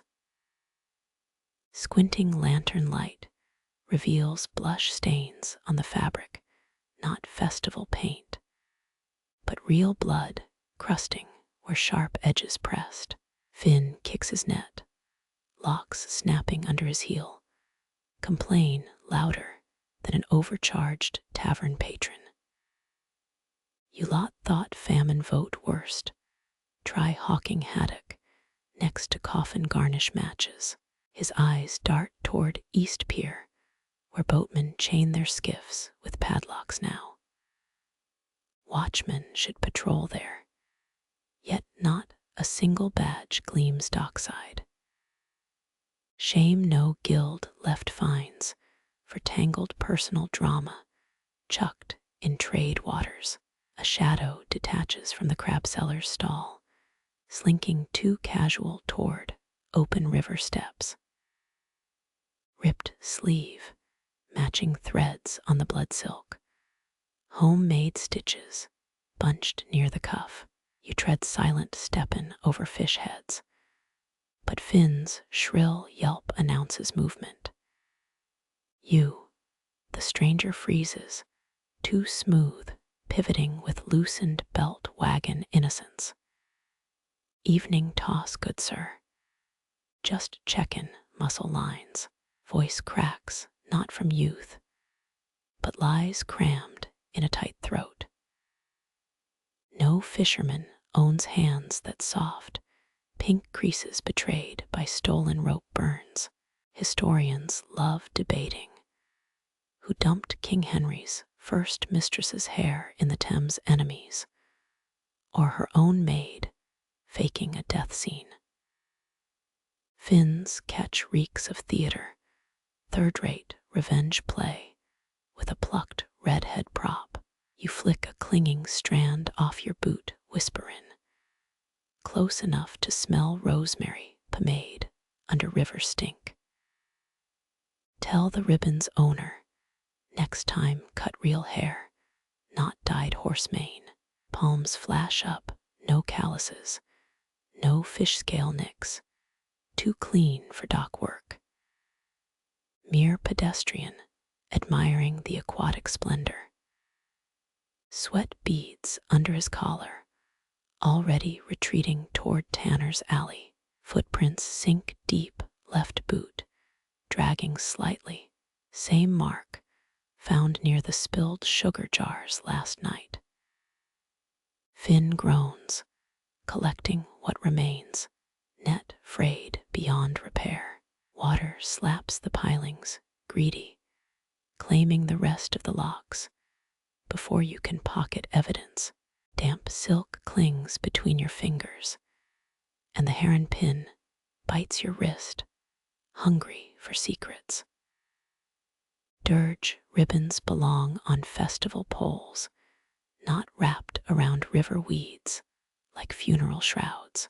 Market crowds disperse, lanterns dimming, as you count 27 copper-tinged strands drying on the rail. Tomorrow, they'll bleach under sun, blonde as the baker's missing daughter, and just as misplaced. Wind riffles through empty stalls, carrying whispers of cargo nets trawling for bodies, not fish. Your thumb strokes the heron pin, wings askew, enough money pawned here for a week's boarding, yet no jeweler crafts pewter without a housemark, and no runaway trims her hair unless fleeing changes more than her address. Salt air pricks your eyes, sharp as that milk cart's lies, as the river bubbles with unspilled answers. Tie a dirge ribbon tight, they said, but never mentioned how silk unravels when blood takes its first deep breath underwater. Goose down drifts, thick as summer snow, across widow's crossroads. Your boot grinds a bent nail into mud. Crushed violet petals bleed purple into your soul's crevices. The magistrate's stallion reared here, 1 hour past, scattering these feathers from a burst saddle cushion, yet no hoofprints charge onward, only this plume-littered circle, as if the beast dissolved into the moonlight itself. Medieval magistrates carried goose-down pillows on long rides, status symbols softer than common straw. Irony's tart, tonight's finery becomes tomorrow's road clutter. You pluck a feather white, except for a singed tip, holding it to your nose. Smoke, not perfume. A candle mishap, likely before the horses panic. Dead leaves crunch, Constable Briggs arrives, Rinktum's sneer already twisting his lips. He prods a feather with his baton like it's a rabid squirrel. Foul play, Magistrates off having 50 fits back at the manor. Briggs squints at trampled violets chalkin. I'm up to floral misfortune, not evidence of struggle. 17 bent nails wink in moonlight, ignored, far less interesting than his own reflection in a puddle. Historians mutter whether Charlemagne's horse really threw him over a hedge, or whether scribes just hated his tax policies. Here, truth seems clearer. The magistrate collects road tariffs like an ogre with a lone ledger. Tonight's little scare smells like public vengeance, ripe as month-old eel. Your toe nudges a broken spur left in the mud. Not magistrate quality, this rusted junk, the kind stable boys trade for cheap gin. The horse had helped releasen its inner rebel. Lessons from London riding schools taught steeds to ignore firecrackers, but never whispers of wolves or treason. Briggs fluffs his collar, fake authority puffin' out his chest. What Nightwatchman Larkin about? Got boots for shovelin' manure upstairs. He gestures vaguely toward the gibbet hill, lonely silhouette against star-stitched sky. His left thumb rubs that torn earlobe tellin' you he's fishing. No real orders to follow. You pocket the spur, sharpened edge scratchin' your thigh. A reminder nobles and nail keeps bleed the same river red. Wood creaks, those telltale goose-down saddle cushions came from local farms, never cleaned properly. Rumor claims servants weave foxglove petals into the stuffing for revenge, make steeds twitchy. Below the crest, you spot pebbles sewn into the cushion's fabric, missing tonight, gentler sabotage. 3 white plumes stick to a blackthorn branch, arced like arrows pointing north. You track their line toward Millstone Path, past where cobbler Tobin's lantern glows, still fixin' souls at unholy hours. Briggs huffs, already retreating toward warm tavern ale, air puffin' like a punctured bellows. Mind the banshee feathers. He mocks, sappy grin flashin'. Magistrates got horsemen patrollin' by the creek.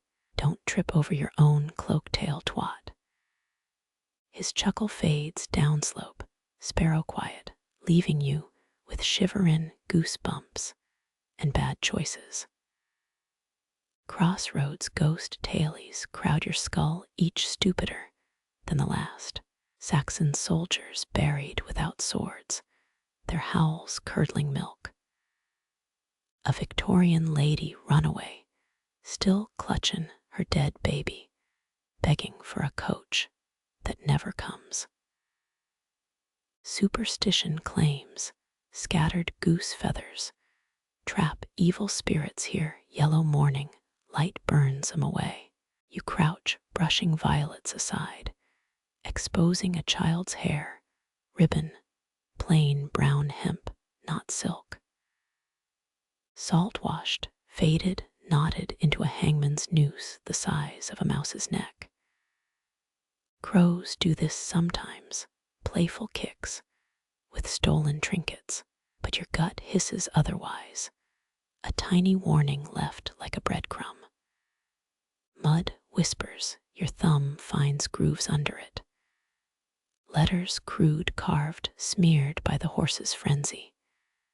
F.U.R. furious. Fur trader, feudal, moonlight's too coy to show more. Fur lodge boys run, tasks up north carryin' silver for ore shipments, easy targets for bribes or threats. 4 plum feathers drift, snagging on your sleeve cuff as wind rises. Goose quills made better pen shafts than swan, less likely to split under pressure. Magistrates prefer swan pretentious flourishes on Lancey's orders, scratchin' like cats on wet clay. That bent nail you trod on earlier, you pry it loose, rust flakes fallen like dried blood. Blacksmith's mark, 2 crossed hammers local made. Yet someone hammered this crooked, fired too hot, or swung too angry. Sound carries at crossroads, every strike's echo doubled.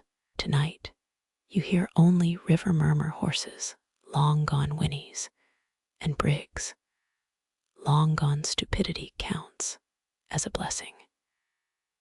Historians bicker whether highwaymen rubbed goose fat on their boots to muffle footsteps. Wasted effort, this mud sucks sound like a dried up gossip. You flick the feather away, watchin' it spiral, catch an updraft towards Sexton's graveyard. Violets bruise your palm as you crush a handful, their scent sharp betrayin' where they were planted. North Slope flowers, near the mill's compost heap, not wild blossoms. These were torn up, roots still dangling, clumped earth, tossed here for show. Someone gardens on the sly or marks territory, like a tomcat sprayin' posts. Wind shifts, horse stink wafts. Not the magistrate's lavender-gloved stallion, common mule musk. A shadow retreats behind Tobin's shop, too bulky for stealth. Oversized cloak flaps, like crow wings. Mill workers bet 2 pints you'll find the horse in Smithson's Marsh, quicksand country, where disgraced animals vanish clean. You doubt it. Magistrate's beast wore silvered horseshoes, pried off, worth a pretty penny in any Bactor pawn. 3 coughs echo wet and ragged from the willow thicket across the creek. Not illness, a signal. Childhood code, 3 for danger, 2 for safe passage. You answer with 2 knocks on the bridge rail, metal flakes bitten your knuckles. A low whistle replies, directionless, skillful. Your spine stiffens, rememberin', the barmaid's boy, lost 2 summers back. He mimicked finches to steal turnips. Ghosts don't lace their tunes with melancholy. Goose down swirls, sudden violence, as a horse gallops north, far bank riderless. Magistrate stallion, no smaller. Chestnut coat flashes briefly before fog swallows everything but the hoofbeats' fading arrhythmia. Violet juice stains your cuff, mock royal purple. Magistrates drape courtroom stools in this Hugh Clayman nobility's distant permission slips. Your boots scrape through muddy petals, squashin' status, as you head toward whistles and shadows. Crossroads devour secrets. They say goose feathers just mark the feeding grounds. Tomorrow's sun will bleach those white plumes to yellow, blend violets into rot. Ignore the name carved under mud. Tonight, bent nails point true north, and wind carries the ache of runaway horses, children truth. Metal glints where willow roots tangle, half-buried spur matching the one in your pocket, string tied to it, sailing west into water dark as ink. No corpse surfaces, just ripples forming arrows toward a smuggler's path. You tug the string, taut weighty, revealing sodden velvet bag, inside 1 pewter heron pin, wings bent reversed, identical to the one you found near Finn's hair-clogged net. Goose down sticks to your lashes, blurring moonlight into fractured vows, as the creek sings louder than any Dirge Festival chorus. Roof tiles bite your palms, cool and gritty as old bread crust. Rain pipes moan under your weight. They expect patrols tramping cobblestones. Not this shadow, ballet 60 feet up. Every 3rd roof guard knows your step patterns. Constables map routes like Sunday hymn sheets. No stiffer neck than Briggs, scanning alley puddles while you scale bakeries like a chimney jack. Thatch roofs stink of pigeon dung, and withheld rain, centuries soaked into straw.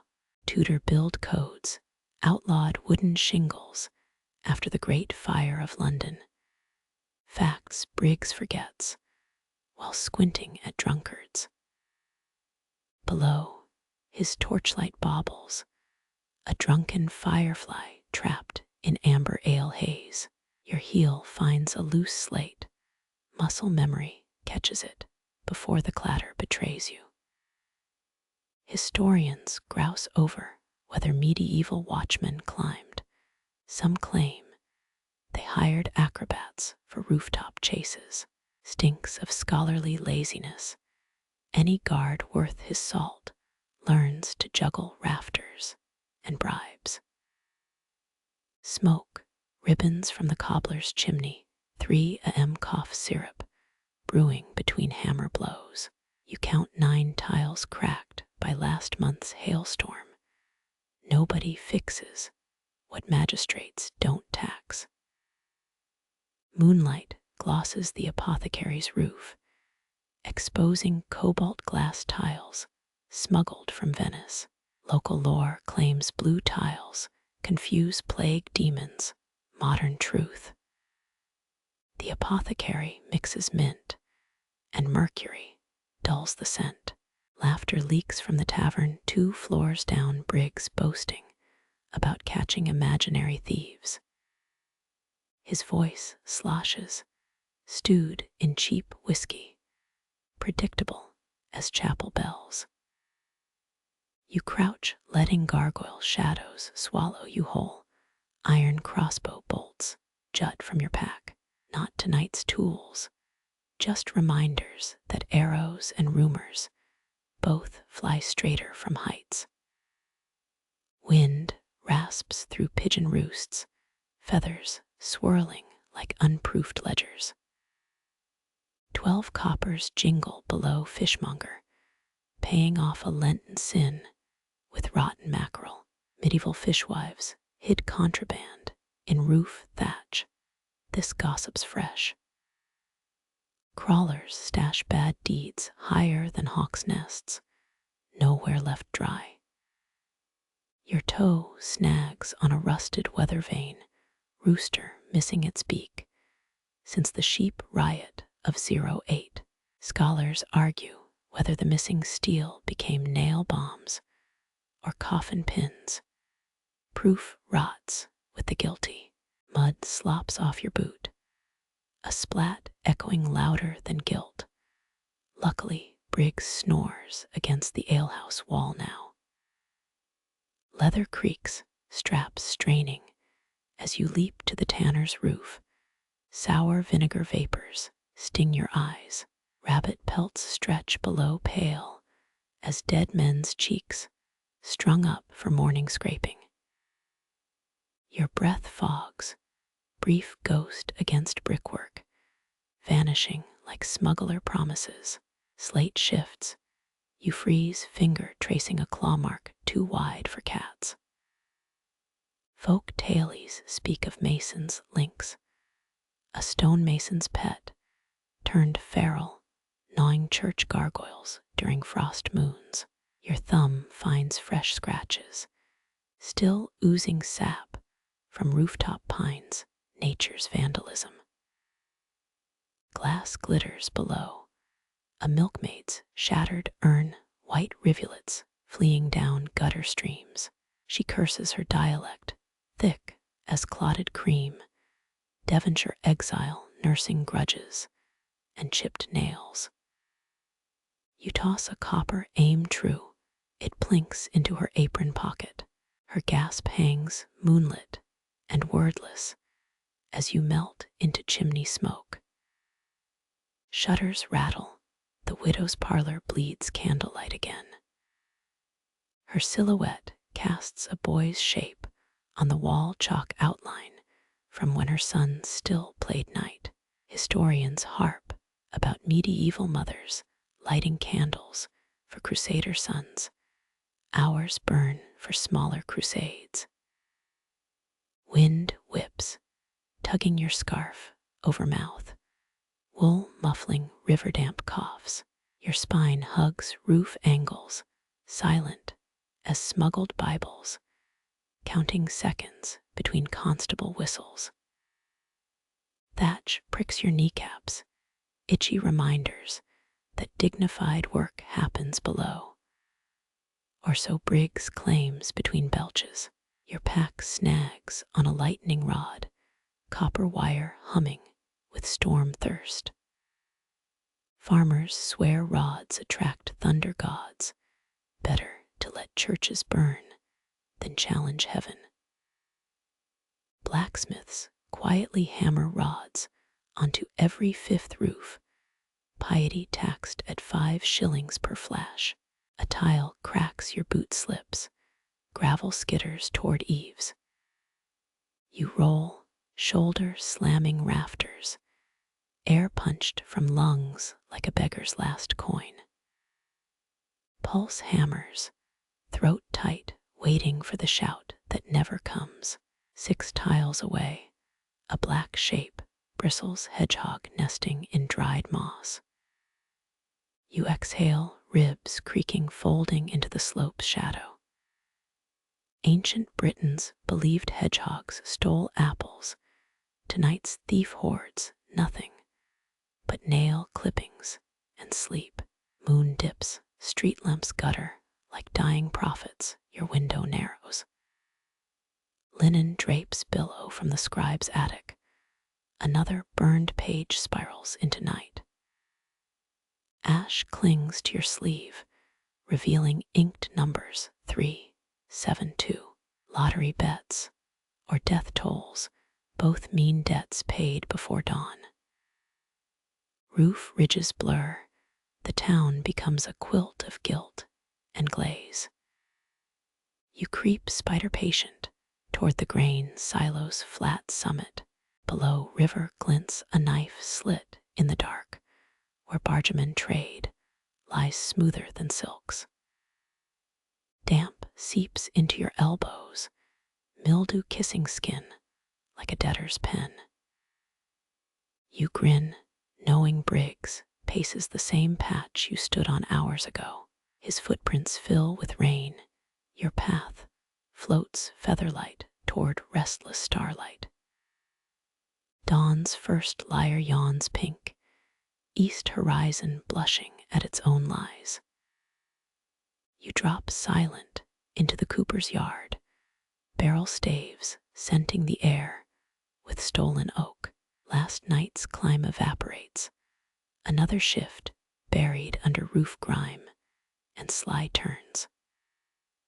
Ground feels foreign, too solid, as Briggs's snoring crescendos through mist. Tiles remember your weight, constables recall only hollow footsteps echoing nowhere. Damp cobbles chill your knees, stone seeping through patched trousers. As you crouch near St. Margot's weathered shrine, a half-eaten pastry crumbles against the offertory box, raspberry jam bleeding like a fresh wound on limestone.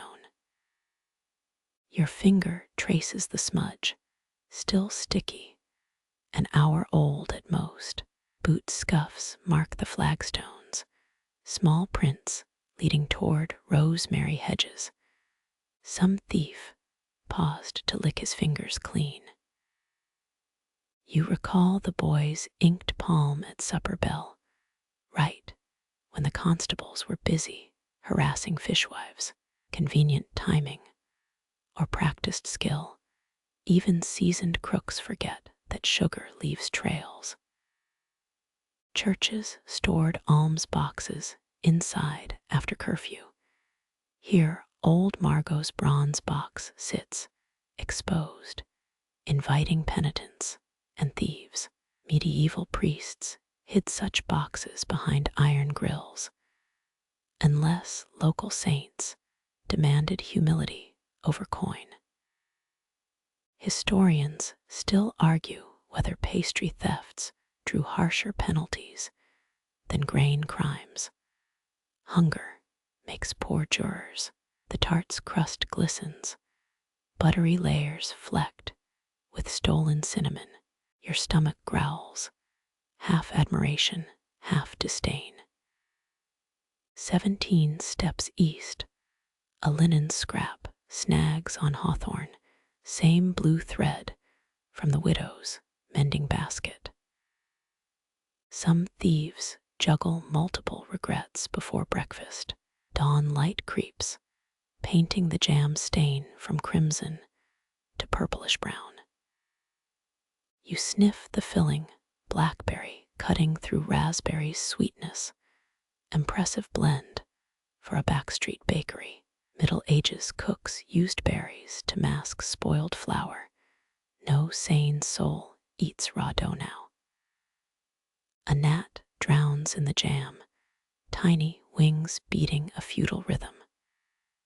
You flick it free, a mercy the boy might want it for himself.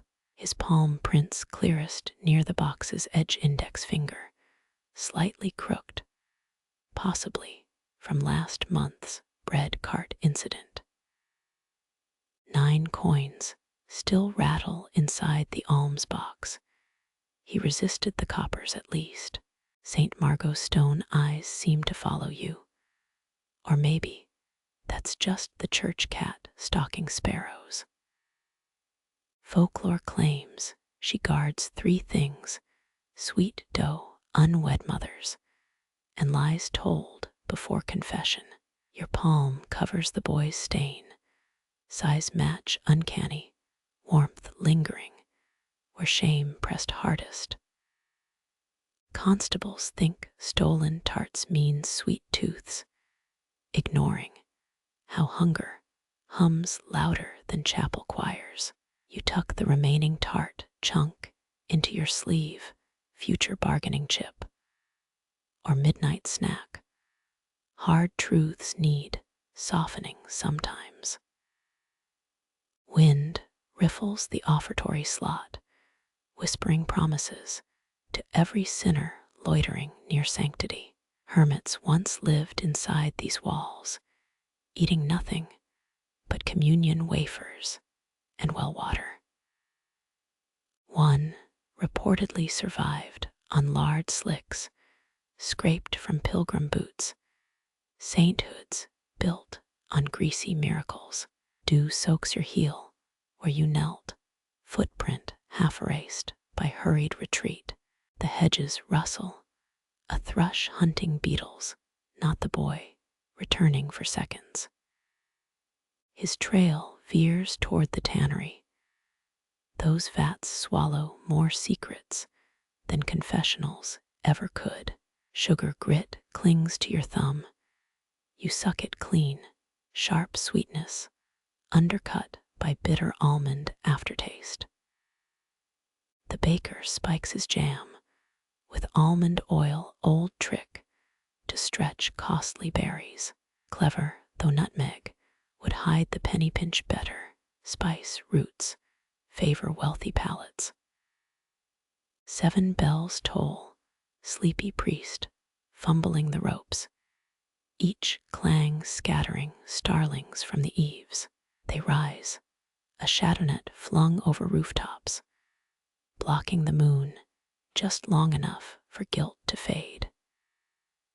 The alms box reeks of beeswax and heartache, 2 things no thief escapes carrying.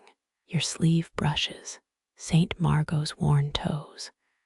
Her sandal cracks from 8 centuries of hopeful touches. You leave 3 coppers, restitution for stolen goods you didn't eat, then vanish into the spice market's first yawns. Incense curls from the vestry window, frankincense, undercut by yesterday's fish stew. Priest's breakfast smells better than his sermons, the real reason half the town attends lauds.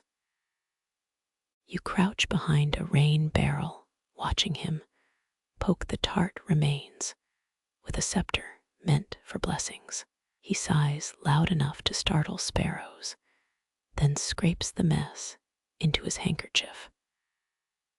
Raspberry stains blossom on white linen, Florence silk ruined for a second-rate crime. Poor sap, he'll spend sext praying for the thief's soul when his own robe needs scrubbing. Your spine protests as you stand. Another hour crouched here, and you'll need the bone setter's mercy.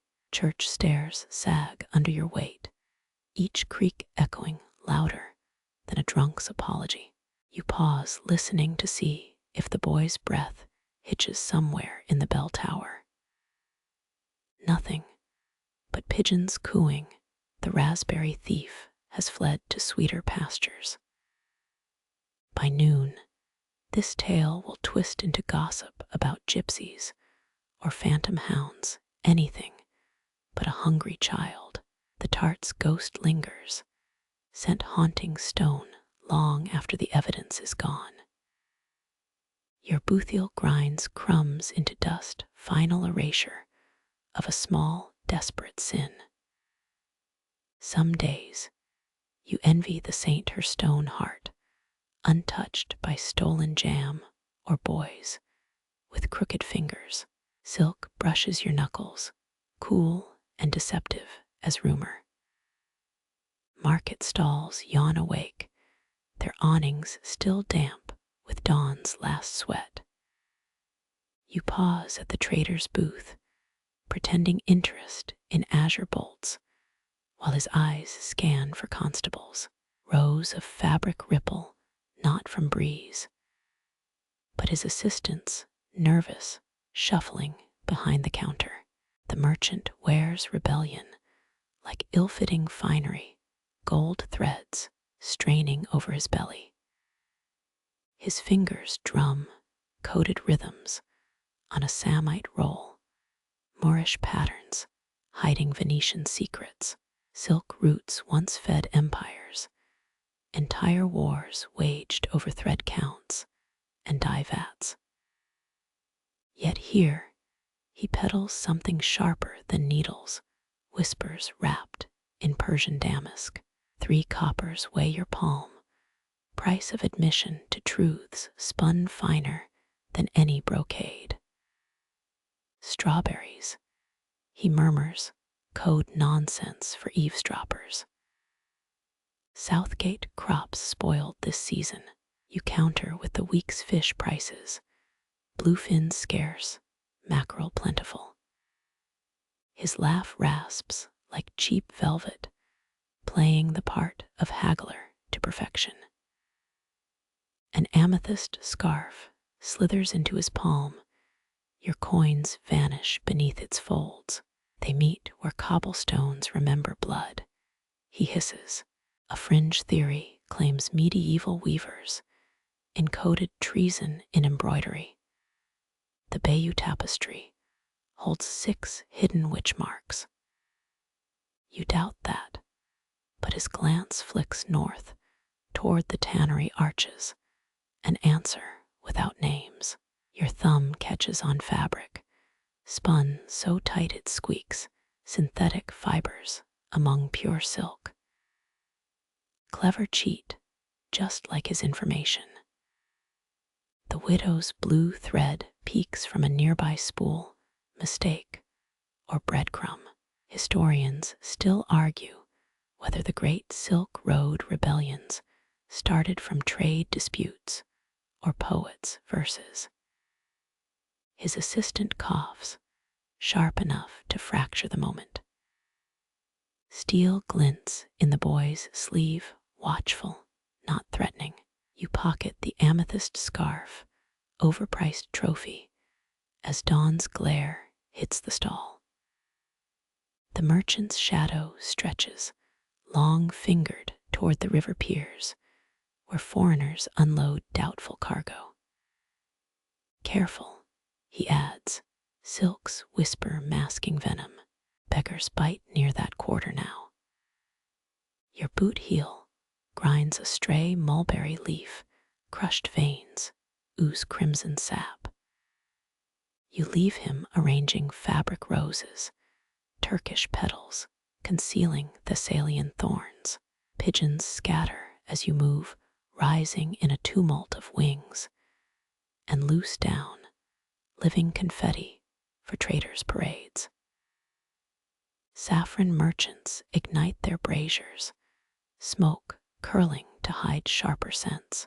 The scarf warms your wrist, an itch where lies fester best, prompting half-remembered nursery rhymes about spies and spider silk.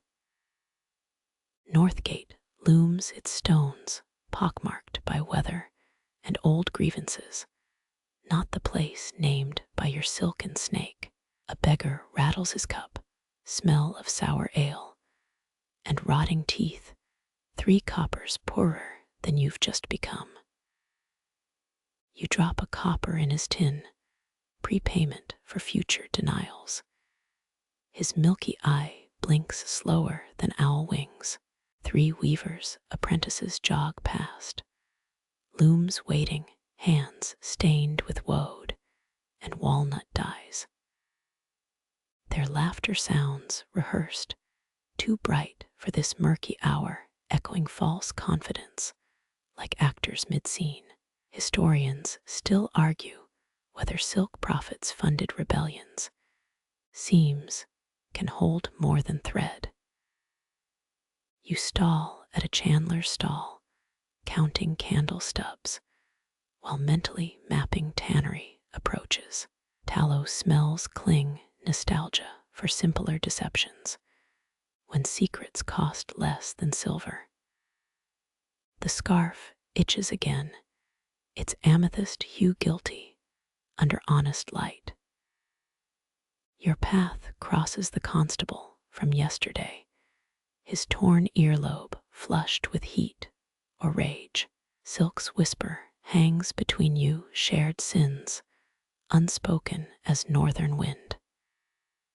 He spits into the gutter, your copper glinting amid bile, then stomps toward a butcher's quarrel. Lucky timing or paid distraction, either way his back makes an excellent shield. Tannery vats exhale their foul breath, gelatinous belches greeting loyal customers. A snapped dog leash lies coiled by the entrance, blood trail vanished under lime slops. You duck behind oak tannin barrels, listening for the cobblestones that remember. Distant hammers strike iron, not smiths, maybe shipwrights at dry dock, a rhythm too regular for peace. The scarf folds tighter around your wrist, security blanket for fools, silk being just another kind of trap. Hair rises on your neck, instinct older than market squares, as shadows knot themselves behind the vats. 3 figures emerge, not nobles, not tradesmen, boot leather buffed, but cloaks deliberately frayed. The middle one pauses, adjusting a ring that glints copper, not gold, before vanishing down stairwells meant for deliveries. You count 17 breaths, slow, letting danger settle, like sediment in wine before following. Stone steps swallow sunlight and certainty with equal appetite. The amethyst scarf slips, revealing your pulse's traitorous rhythm as whispers rise from the dark like swamp gas. Another famine year. One voice mutters, familiar as yesterday's lies. Silk merchants lilt, threading through gloom. That baker's brat saw the miller's ledger. Now look how hungry he got. Your heel grinds a beetle, crunch louder than confession, as truth settles deeper than tamarind dye. Milk carts roll overhead, late again, their wheels drowning out retreat. You pocket the scarf, its purpose served, and climb toward river light, where simple thieves hawk safer sins. Jasmine vendors swarm the docks, arranging deceitful blooms over brackish water. 7 coppers jingle in your pouch, too few for rebellion, just enough for breakfast and benign regrets. You buy 2 overpriced blooms, their scent claws at memory, before tossing them to the current. Flowers bob false innocence toward sea or sewage destinations equally foul. Old Margaret's shrine glints ahead, her stone toes powdered with fresh pollen. You press the amethyst silk against her sandal payment for borrowed courage, then fade into alley veins where truth holds less currency than warm bread. Bells clang noon's blunt announcement, chasing shadows into narrower hideouts. The silk merchant's laughter spirals from a tavern window, victory or performance. Who bleeds first remains unwritten. Your stomach groans. Pastry theft seems almost virtuous now. Children's crimes bruise gentler than kingdoms. You lick jam from your teeth, phantom sweetness from yesterday's guilt, and turn toward the baker's oven glow. 3 coppers buy a loaf, still hot from secrecy's embrace. Dough blistered with truths, better swallowed than spoken. Bees swarm a honey cart, drawn by golden lies. As much as nectar, their hum harmonizes with the silk merchant's distant bargaining. You tear bread, steam rising like prayer, and let crumbs fall where hungry birds and informants compete. The river gulps daylight behind you, one slow swallow at a time, and somewhere cobblestones forget nothing. Dawn claws at the eastern docks, streaking false gold across smuggler faces. The night's chill lingers, tucked deep in cobblestone crevices, as market folk rub sleep from their eyes. You press against the chandler's stall, counting your 7 coppers, now worth less than yesterday's whispers. Silk remnants cling to your wrist, amethyst threads fraying with each pulse. Bargemen haul crates, stamped dried plums, too light for fruit, too square for contraband. Historians still debate whether Byzantine silk production began with eggs smuggled in hollow canes. The river answers with a sluggish ripple, hiding heavier secrets beneath dawn-tinted currents. A beggar scratches notes onto parchment, ink made from black chicken feathers and vinegar. Midnight gamblers swore this recipe hid messages from prying eyes. His scrawl bleeds too much, spilling compass rose and high tide onto the stones. You grind the words under your heel, charity of erasure, as the constable patrol clatters past. 2 fishwives orchestrate their stalls, hands dancing over perch and gossip. Their laughter slices the mist too crisp for honest trade, as the taller one adjusts her shawl. A familiar blue pattern winks at her collarbone, widow's thread stitched into constellations. Rumor says the baker added almond ash to his rye. She croons, gutting a mackerel with surgical spite. Lord Steward bought 3 loaves, didn't share with his dog. Her companion snorts, knife hovering over fish guts, nodding toward the tannery, cheaper than paying the militia's fee for inspections. You resist touching your scarf, its purple dye clashing with maritime grime, as sunbeams expose dockworker faces. 3 men stack wool bales, too evenly muscled for honest labor, their boot buckles gleaming like fresh minted copper. The silk merchant materializes beside a spice cart, tracing cinnamon sticks, as if choosing weapons. He doesn't glance your way, not directly, but his shadow stretches across your toes. One hand dips into his sleeve, emerging with a fig. Fruit seller claims these won't ripen until May. He murmurs, split skin, revealing blood-red flesh. Odd, since he imports them frozen in cod barrels. A ship's bell tolls morning, ritual, drowning his next words. When the echoes fade, he's vanished, leaving the fig pulp smeared across a mooring post. Bakers' boys sprint down alleys, delivering still warm deception in linen wraps. You recall monastery archives asserting medieval Europe bought silk weight for weight in silver. The scent of rising dough mocks such extravagance. Your coin purse barely buys yesterday's bread heels.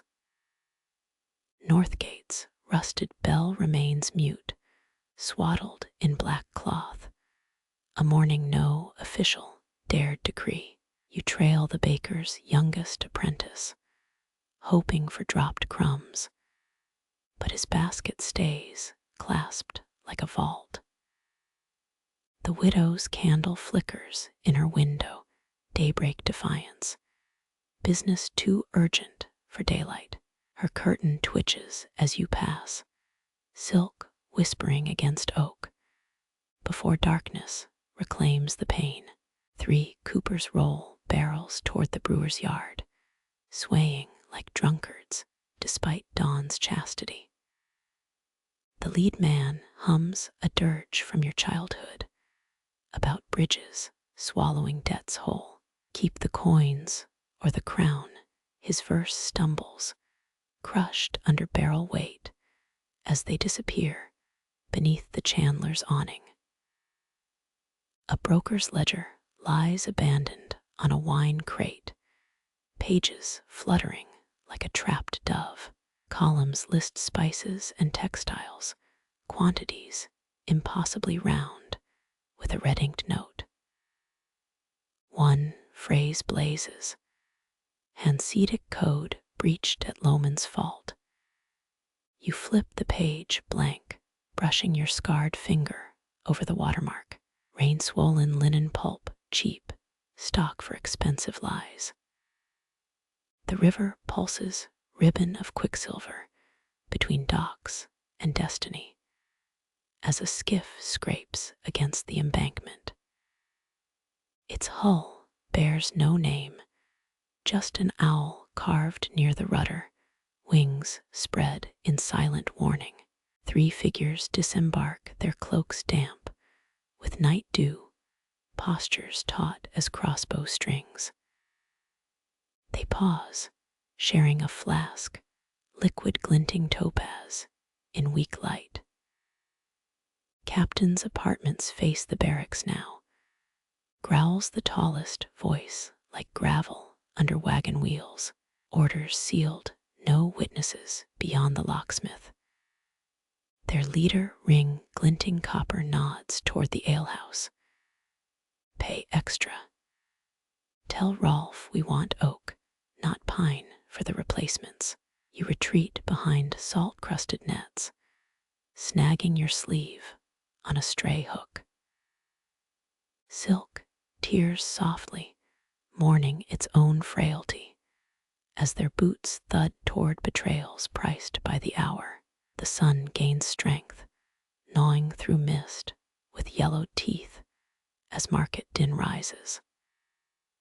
You spot the constable by the weir counting fish trapped in the sluice gate. His torn earlobe flashes crimson, newly scabbed, when he turns toward the tannery's reek. Coins change hands beneath the apothecary's awning, vials clinking against ambition in velvet pouches. Steel still winks in the assistant's sleeve, but now you recognize the grip, identical to the captain's missing blade. A milk cart rattles past, churns suspiciously empty drivers' thumbs, needing old crescent scars.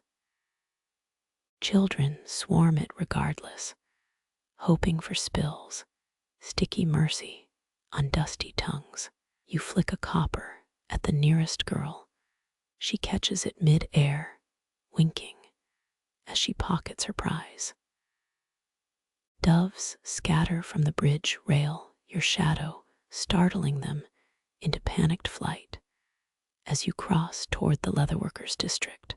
The stone beneath your palm still holds night's chill, like flesh, refusing a fever's grip. Barges huddle downriver, sails furled tight, their crews playing dice on hatches. One man rolls double sixes, laughter sharp as gull cries, while his mate sketches maps in ale puddles. You lean against the railing, counting sails, until dawn's glare paints everything merciless. The bridge holds its breath below you, dayside deals rustling in hidden pockets, swaddled in silks that won't survive washing. A bread crust floats by, carried toward sea, or sewage, followed by a wilted jasmine bloom. Its petals splay, pallid fingers clutching current, as the river swallows last night's evidence whole. Last shadows stretch long their edges, blurring into tomorrow's promises against weathered stone. You grip the bridge rail, knuckles whitening, as dawn's first heat fades your breath clouds to nothing. Below, the river licks stolen sugar from the night's plundered jars, each ripple hissing with sweet culprits. 3 dockworkers fold blood-stained nets, too diligently, their hands scrubbed raw at the knuckles. One whistles a funeral hymn, off-key, from the Dirge Festival 2 moons past.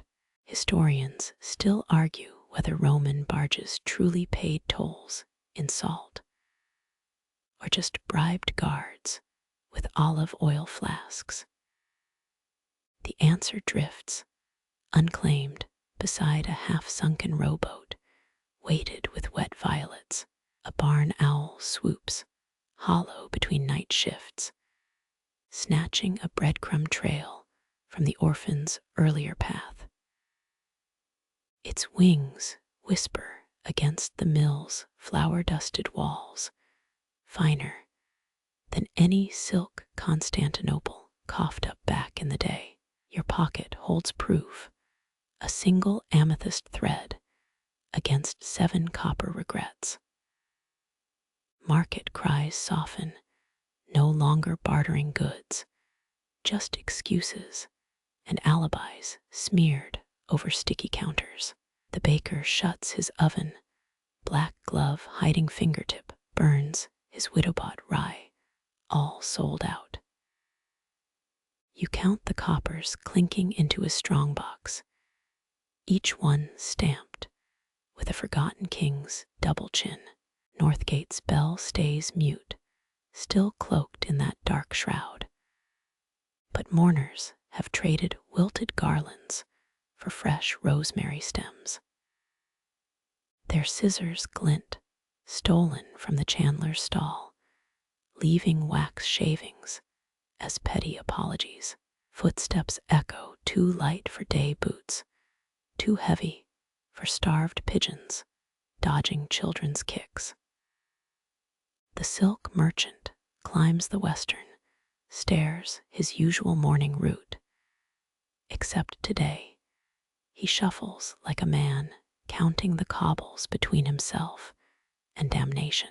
His cloak swirls, purple hem winking, exposing a twisted ankle chain. One fringe theory claims medieval prisoners wore such chains to deaden luck, not hobble steps. He stops fumbling with a loose buckle and drops a velvet pouch into the water. The river swallows it whole, no ripple, just a single bubble rising like a yes. You lean closer, catching his rasp, as he recites numbers old moneylenders carved into debtors' doors long ago. His litany ends on the phrase 16 and rain, salt-burned eyes darting toward the tannery smoke. A milkmaid drags empty churns, chains jangling her boots, stained with curdled work. She pauses, adjusting her shawl, letting 8 white petals flutter onto the beggar's dice mat. Pale eyes meet yours, too wise for a 20-winter soul, before she spits into the drains. Third skiff sinks at noon. She mutters, brushing past, her apron heavy, with sewing needles and stinging truths. Young scholars once waterproofed ledgers with fish glue, testing each page's strength under fountain jets. The water down here buries ink faster, turning yesterday's ledgers into sludge for tomorrow's grudges. Sunlight hits full strength, exposing the constable's scabbed earlobe in brutal detail as he pockets dice wins beside the alehouse barrel. His torn badge winks one bent corner as he shows gamblers how to stack bread crusts into unholy monuments. You shuffle sideways, letting market shadows reclaim you as the chapel spire chimes false 7. The bridge exhales, releasing today's first layer of lies, while pickpockets lick stolen coins clean of telltale flour dust. 3 bargemen haul a crate labeled dried plums, a sick joke, since the slats weep dark brine. Their rhythm falters near the apothecary's door, crushing half a garlic bulb beneath their heels. The stench clings, masking other crimes, as they disappear down the fish gutter's slipway.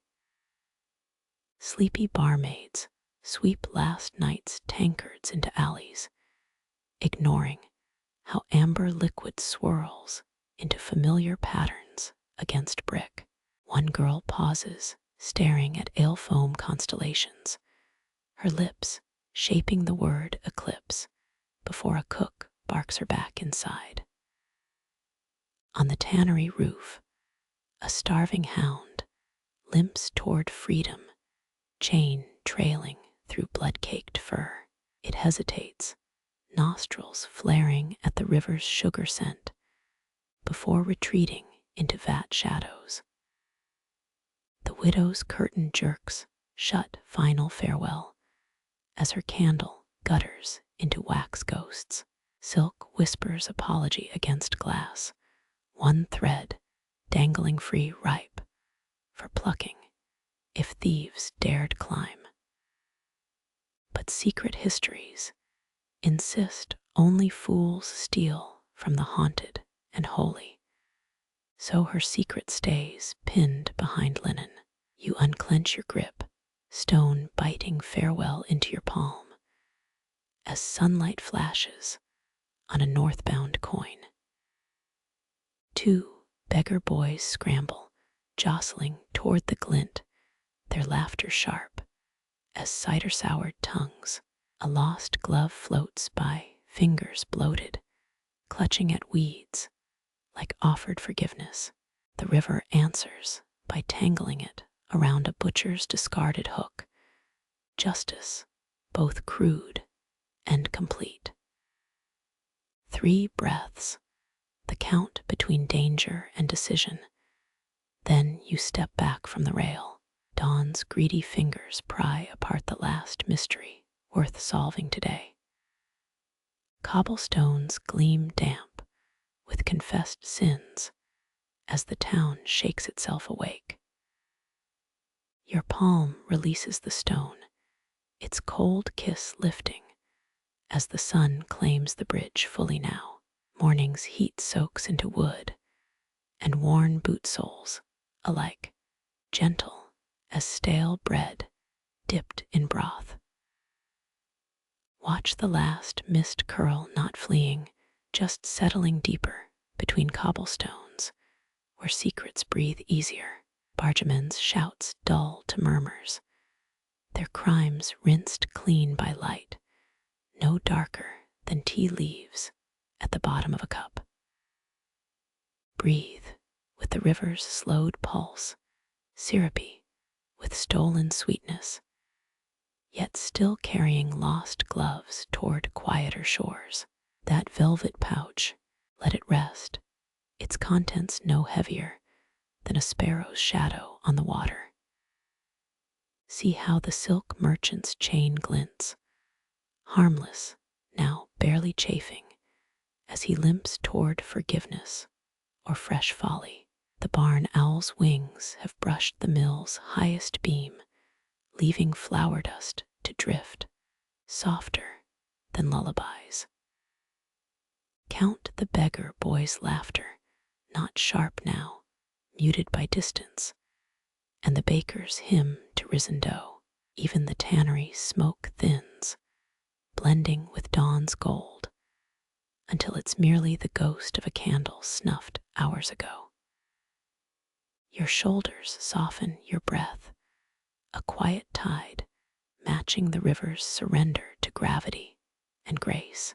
That broken garlic bulb beneath the apothecary's door, its sting fades, replaced by sage, as sleepy shutters open upstairs. Let the constable's bent badge wink. Let the widow's curtain stay shut. Let all unsolved things blur with the river's edges. Today's ledger will be kinder, its pages blank as fresh frost, ready for gentler debts. Feel your own weight ease, a sigh wrapped in sunlight, as the bridge cradles your retreat. Stone holds your footprints, just for a moment, before wind lifts them away like dandelion fluff. Now the path waits, warm and whistling, a woolen shawl laid over yesterday's shoulders. Sleep comes not as a thief, but as a milkmaid lifting, churns empty at last, her chains chiming like distant bells. Her steps, scattering petals too light to curse the ground. Rest, dear listener, rest.